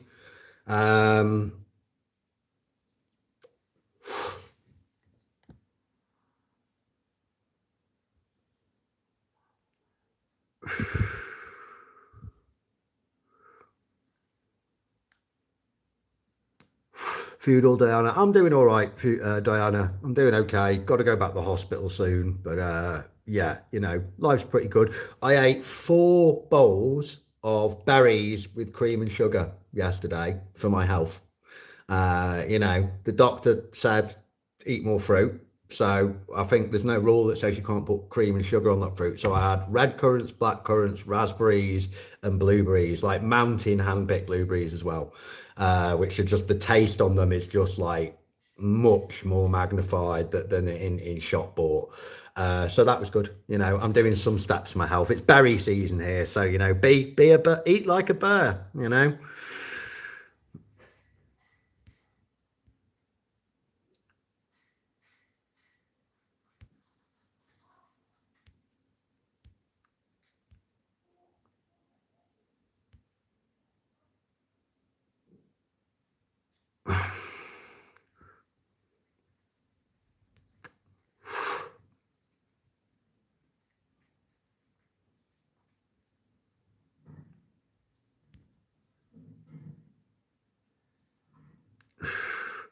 Well, Danza Jones, yeah, go and give her a call, mate. It's Friday, make sure you eat before you go out and drink a bit of water.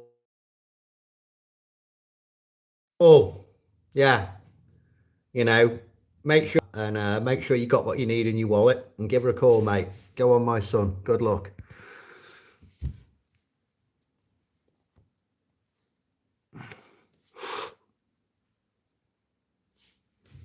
Any Ukrainian food I particularly like? Bogrash. I like bogrash. A good borscht, but with beef. Green borscht. There's a restaurant in Kyiv with green borscht, but I don't have the eggs with it. Like, yeah, sallow can be amazing.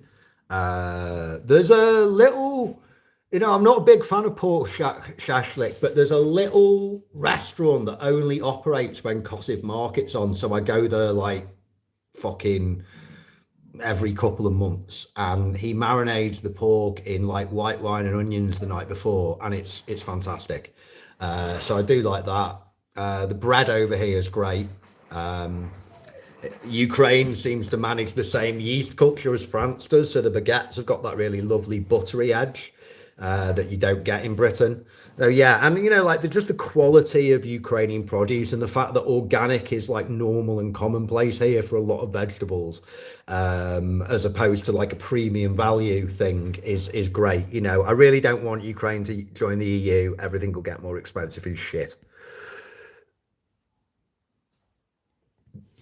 I haven't been, Tracy Martin. I haven't been near a recruitment centre in ages, but with the changes in the army recently, which means for frontline assault duties, you'll be on 400,000 hryvnias, which is best part of 10 grand or more, depending what currency you're dealing in. It's more than $10,000 a month. Then that is life-changing money for just about anyone. It's life-changing money if you're British. If you can survive 6 months, you've got 60 grand. If you survive a year, you've got 120. That's buy a house, start a business money. And if you're Colombian or Brazilian, it's fix the lives of your entire fucking family. And those lads have got rough choices and live in aggressive, dangerous countries anyway. So yeah, we're definitely going to see a lot more Colombians over here, who the country have probably blessed. The Colombians, and probably shortly followed by the Brazilians, because everyone says the Colombians, but it's often a pretty good mix of bled, I think, more than any other country for Ukraine. But they don't get the press like when we lose an American or a French or a British volunteer. So yeah, sadly, brave soldiers, good guys. I mean, they're not here for the politics. They're here for for the fact that it's the money, but the good soldiers, and you don't need everyone who you're fighting with to be completely ideologically aligned with you. You just need them to do the fucking job, and the Colombians do the fucking job.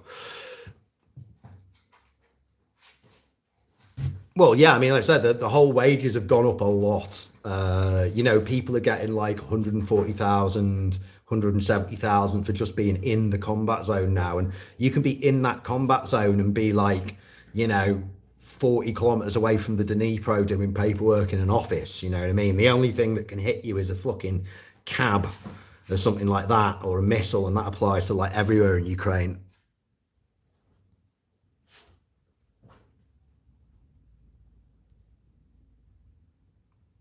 How's my language learning going? It isn't.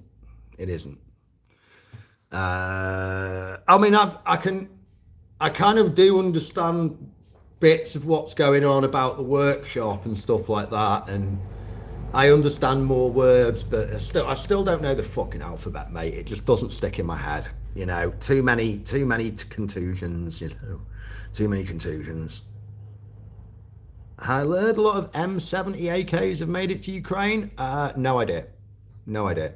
I don't know that particular variant of Ukraine. And you want to know? Here's my hot take, unpopular opinion.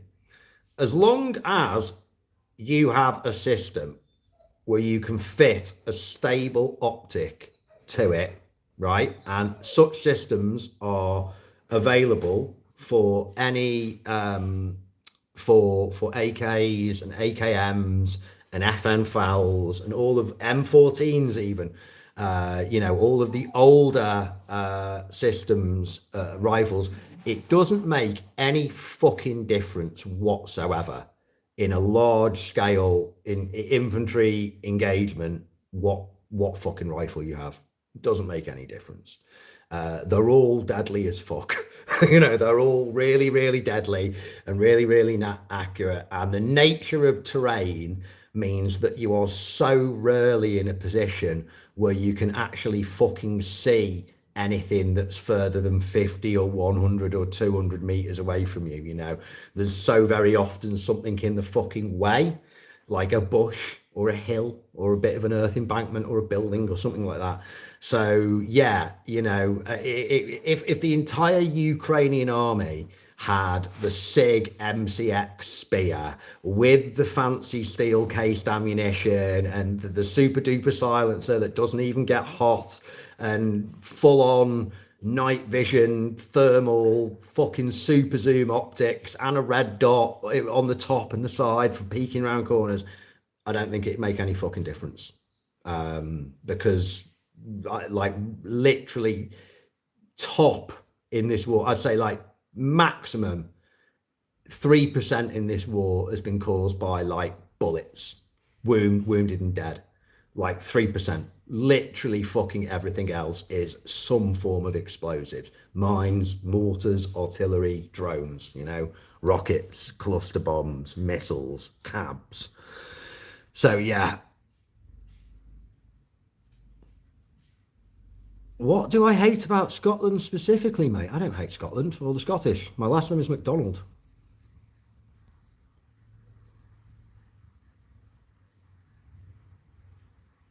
Oh, right. Nigger for a thing. I can't remember if that guy's a troll or sort of a supporter. I think he's a supporter, but I don't know.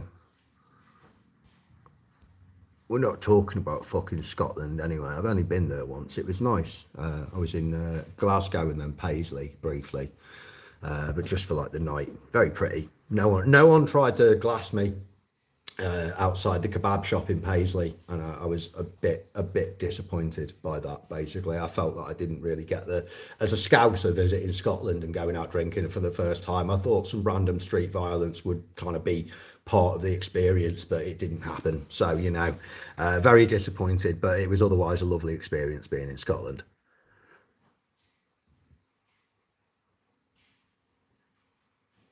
I am not going to take at this moment in time the citizenship I'm entitled to here. I am going to have the residency, which entitles me to like all of the good shit. But yeah, if I did have some kids, I could like mean that they wouldn't be eligible for mobilization, which I think is probably quite attractive to a lot of women here. And also, there's all this shit you've got to do if you get the Ukrainian citizenship. Like, they still haven't. You're meant to relinquish your other citizenship, which I'm not giving up my British citizenship for a Ukrainian one. That'd be stupid, right? Just fucking. It's a stronger passport. It is what it is. And then you've got to like redo your fucking driving license and just all kinds of crap, right? There's all these fucking hoops you've got to jump through. So it's just easier for me to like be a just full on permanent resident of Ukraine, you know, than it is to fucking do the dual citizenship. But at some point, if these bureaucratic problems resolve themselves, then I might take the dual citizenship, you know. But yeah, you know. I've not heard Matthew Frost. I've not heard much about the North Koreans in quite a fucking while, to be honest. I thought the plan was that we're going to be sending more, but there haven't been any reports of that, and it isn't something that they'd be able to keep quiet. So I think they're all toast. Yeah, I think that sort of died a death. I think I know for a fact that a lot of the ammunition that North Korea sent didn't work. Do you know how I know? Because it hit my position and didn't explode. It's why I'm still alive. So, you know, I think that happened a lot. And I don't think they really got the bang for the buck they didn't get anything new and dynamic out of the North Koreans. And, you know, it might have ended up that, they just don't think it's the deal anymore, you know. Or maybe Kim Jong like did it for a bit and went, all right, thanks, I've given you all my old artillery, and I've killed off 10,000 infantry or 20,000 of my infantry, which is nothing to me anyway. They can be replaced, you know. They didn't take the guns with them. You armed them all. I just sent men in a uniform. And but what's come back is the ability to do like drones and stuff like that. So I don't need you anymore now, Putin.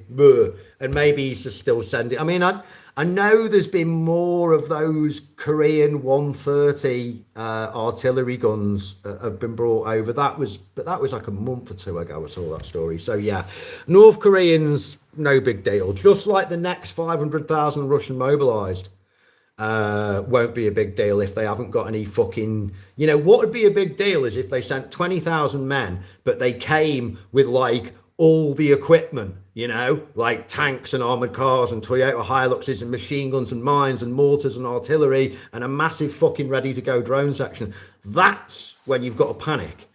But 20,000 guys with minimum training and AK and no fucking transport are like, it's just a busy day for the drone teams, man. Nothing else, My favorite explosive is PVV7, which is a Russian one, which is like a highly aluminiumized version with RDX. So it's got a really good shatter value. And it's like A82 is another version of RDX that the Russians make. It's got a really good shatter value, so it's good at smashing a hole through like concrete walls, stuff like that. But with the aluminiumization, it also has a kind of thermobaric effect, which is better for clearing infantry out and concussion and stuff like that. So yeah.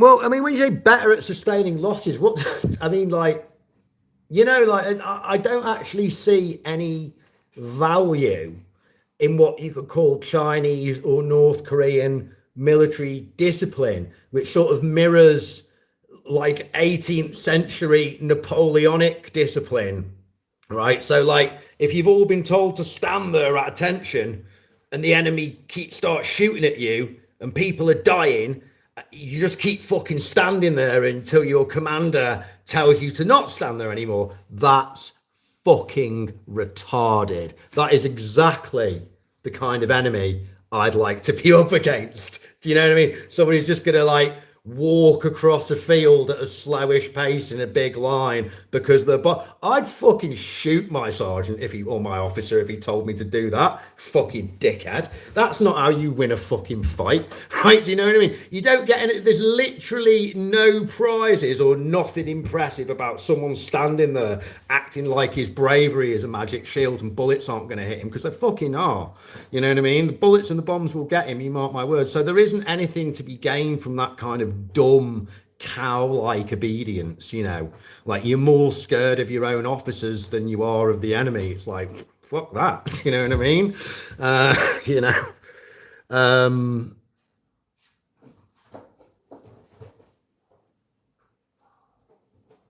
Yeah, people like that probably are still in the army. I mean, we just got rid of Skursky, there you go.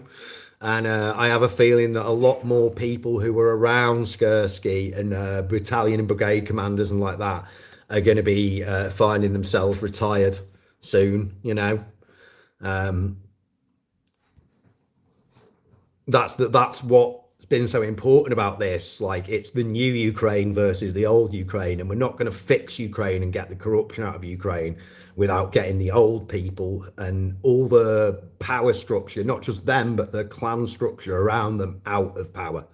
And it's happening. It's just slightly slower than we would like.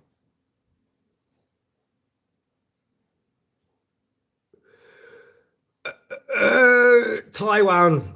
Doing an amphibious landing in Taiwan would be anything but easy. There'll be a massive exchange of fire with missiles and stuff at first, and then they'll try and do a landing. But from what I've seen, the Chinese are going for very big landing craft, much like the Americans. Big landing craft that can hold like a couple of tanks and several hundred dudes all at the same time. And that's what we call all our eggs in one basket, So yeah, one of the reasons I think the Americans have not committed to a ground invasion of Hormuz and Qasem Island is one of the US generals probably got AI to do a mock-up of what one of those big American landing craft with 300 US Marines on would look like on the final feed video as the FPVs hit it, which is what will happen to the Chinese landing craft. And the strait between China and Taiwan, it's choppy. That is a choppier bit of water than the English Channel. It is not blue flat tropical mill pond at fucking all. So yeah, and remember a 15-inch wire guided FPV that Taiwan make, by the way, can go out to like with wire like fucking 40 kilometers carrying a 5 kilogram bomb, 5 kilogram munition, armor piercing, copper cumulative warhead, will fucking blow up any tank, anything you like. And if it can blow up a tank, it can make a big hole in a boat. So yeah, like the Chinese, it's one of those things like, can China take Taiwan? Yes. Will they lose 1 to 200,000 dudes in like the first year doing it? And like half of those dudes in the first month? Yes. You know? So yeah, it's again, like China's never had to deal with what its public's like when they're doing something like that before. You know, China's expansionism has been kind of slow and around its edges, you know. But yeah, they haven't done stuff like that. So yeah. Hello, Brucey. How's it going?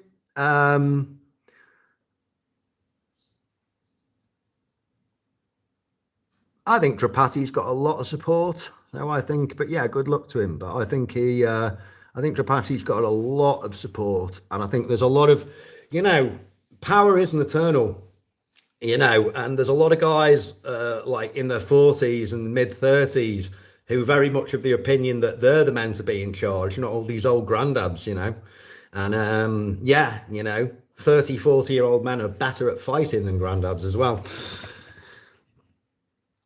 Dogs are great, Bruce. Dogs are great. Puppy's just eating right now. Onesock's asleep next to the fire on a carry mat. And yeah, the calf's doing well as well. I'm going to go and visit the calf tomorrow and get a little bit of, you know, little bit of fucking animal selfie. So yeah, things are going all right, mate. Health's on the wobble again, but you know, such is life. Something's got to kill you. Hopefully it'll be our friend Abel, you know, get to have a nice fucking showdown with someone. That'll be great. Bit of a fucking stab and bleed out under a mountain. We've all got a way to go, eh? Do I watch strikes and I can't. I really enjoy watching the big stuff, but I actually find it quite traumatic to watch like the Robert, you know, the Magyar like daily or weekly show reel of just like loads of Russians getting schwacked by FPVs in the middle of it. Like I did and saw a lot of that shit, and I just find it a bit, yeah, it doesn't help my mental state to watch that. It's like, oh, I'll just, you know, sometimes it'll pop up and then I'll just be like, oh, you fucking cunt, I've got to drive to Ivano now, and I'll be in the car for 2 hours just like having flashbacks, you know. It's like, yeah, so but I loved watching the oil refineries and all of that get smashed. It's fucking great, because that's the really important stuff that actually, you know, watching wild berries go up, watching the fucking all the ferries get hit in Crimea, it's been fucking sick, you know what I mean? It's really actually improved my morale recently, all of that happening.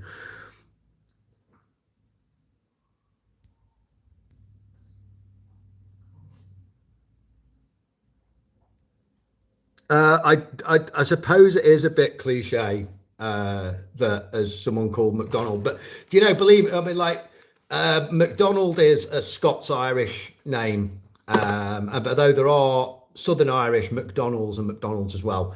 So, but I'm the Scots-Irish link of the tree, and most of them are farmers. So there are quite a few farmer McDonalds, but I am 100% when I get my bit of land here, my little freehold. it is going to be called Old McDonald's Farm, because simple marketing. Do you know what I mean? Like, if you want people to come and pay you 100 grivnas to pet the goats, or pet the goats for free, but buy a fucking jar of compote from the shop, then yeah, fucking, then call it Old McDonald's Farm. Stick a British telephone box outside it.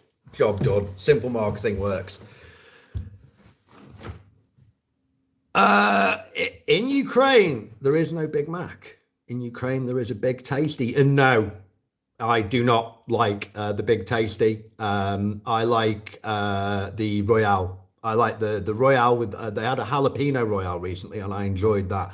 But there's actually a really good place that I've been today. It's in a city like a couple of hours drive away, but we had to go there to pick up like a massive drone box that someone's given us because it's dead nice to keep tools in and stuff. And I went to like an American street food place there and I got a blue cheeseburger, which I really enjoyed and I ate before. And I've also got a jalapeno Texas burger that's sitting in the bag cold and I'm having for my dinner. So yeah, we don't get, I like Ukrainian food, but mate, the mountains, like week after week of just bland fucking borscht and varanaki, and you're like, oh, you'd murder a Chinese. I'd be so happy if there was like a British or American style Chinese restaurant somewhere in the Carpathians. It'd be worth driving for an hour just to get special fried rice and crispy chili beef. It really would. But yeah, I'd fucking murder. If I was back in Bristol, I'd have special fried rice, no egg, crispy chili beef, side ordered prawn crackers, made fucking fresh, mind you, not the ones that have been there for a while. And I'd have beef and black bean sauce as well. And then I'd get half chips, half rice. And then I reckon if I was with a mate or the missus, when I had a missus, I'd get like Hong Kong sweet and sour pork, right? And then if you have a little bit of all of that on the same plate, it's fucking feast, mate. It's a fucking feast. Absolutely, absolutely brilliant. But yeah, God, that's actually, mate, the one. Why would you ever come back to England? Yeah, for a fucking Chinese. I might just drive to Poland now, force them to let me on a plane with my broken passport, and fucking go and have turn up in the Miners' Arms in Bristol and eat a Chinese on the bench outside the pub before I get hammered on Guinness. That'd be fucking great. But yeah, I need to check if Compot Reviews is an actual channel. Can someone check if Compot, are we honoured by another YouTube channel here? Can someone check for me who's got like another screen to hand? Because yeah, I like tinned fish reviews, but yeah, I have always meant to make a video about Compot because I don't think British people understand what it is. Because it's what Compot is. It's basically jam, right? There's a different gelatin content in it, but it's basically just condensed fruit and sugar, and then you add hot water to it, and it makes a drink. Right, so you can make like a fruit tea, which is much better and tastier and fruitier than those little shit fruit tea bags that your fucking mum drinks, right? So you can make yourself like a really nice, strong fruit tea, great for the winter. You can make a ginger and honey one or one with berries. But the other thing is you can let Compot become cold. So you can actually have like a really nice fucking strawberry juice, which you can't really, like every other like strawberry concentrate you ever have just like tastes like fake chemicals. But like cold strawberry Compot on a summer's day slaps, absolutely slaps. Which is why, when people ask me about my my love life in Ukraine, I tell them that I am not interested in Ukrainian women, especially these like beautiful Ukrainian Instagram women at all. I'm into babushkas. I want like a harem of babushkas because they make you Compot, and babushkas know how to do stuff like lay an anti-tank mine and clean your AK-47 that these Instagram girls just don't know how to please a man like that at the end of the day. So yeah, that's what I'm all about, and you get the dance of 40 hankies you know, that you can get your harem to do for you. And they'll come in and fucking, you know, they'll come in and each give you an individual spoon of borscht one by one, and then you pick the babushka for the day. That's what I'm all about. I've just got to grow the beard out and get a bit more Jesus-y, right? And then they'll come, because that's how you impress middle to old age ladies over here. You just got to look a bit more like Jesus, you know. Grow out the hair, get the beard, white robes, cult. Done straight away. That's my retirement plan, basically. Start a cult and get a load of babushkas to look after me. It's fucking like it makes sense, Rodney. It makes sense.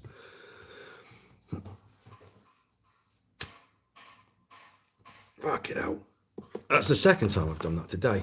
Lit a fucking cigarette by the filter. What's happening to me? Have I met any Finns there? Yeah, loads of Finns. Ralph was my ex-platoon commander, and I also served with a guy called Dave from Finland, who's written a book, and he's like quite well known in Finnish media as a volunteer. He talked quite a lot of shit about, which was true, about what had happened when the Legion fought in the start of some of the infantry engagements that happened around Kupiansk in the Kharkiv 2022 events. If I'm friends with him as well. So yeah, in my experience, 9 out of 10s of Finns who've come to Ukraine have been of value to the country, which is probably one of the better countries for that. Sadly, a lot of countries have produced more, like 8 out of 10 guys who come here won't actually even complete 6 months of the contract, you know. I've met lots of Georgians, but not for a good while. So yeah.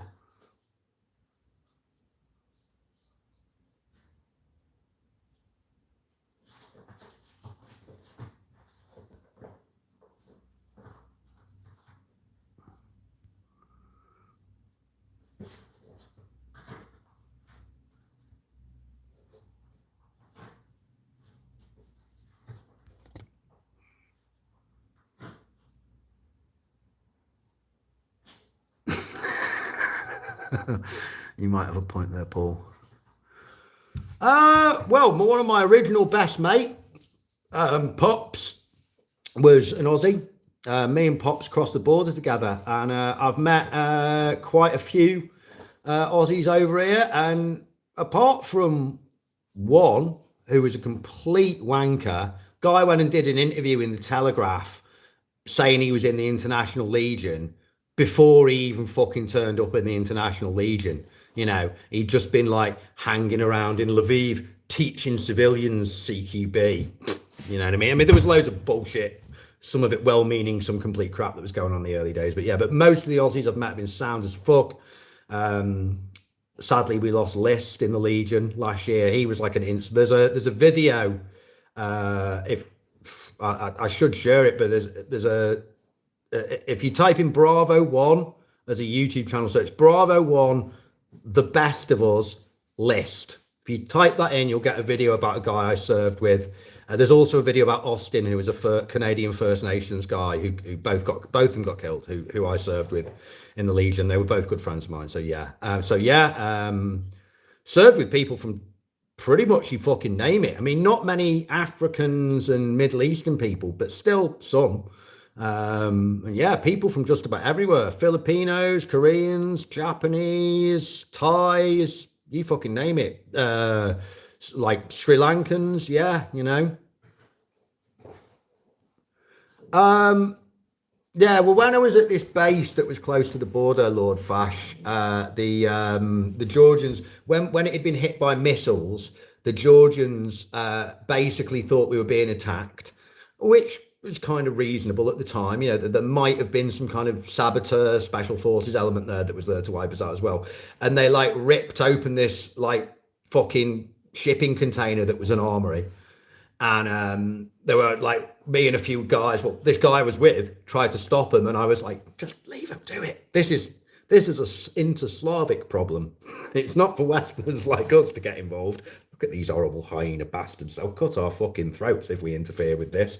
And you know, they then walked over to us and gave us an armful of fucking FNCs. It's like a mini 5.56 FM foul. and a load of 6.5mm Scorpions, and it's like a machine pistol, and left us to it. So yeah, they were pretty piratey dudes, but there's also been, you know, I just know I've like, that's my, you know, have I actually have I seen Georgians here being soldiers? Yeah, a load of them. Have I spent much time working with them? No.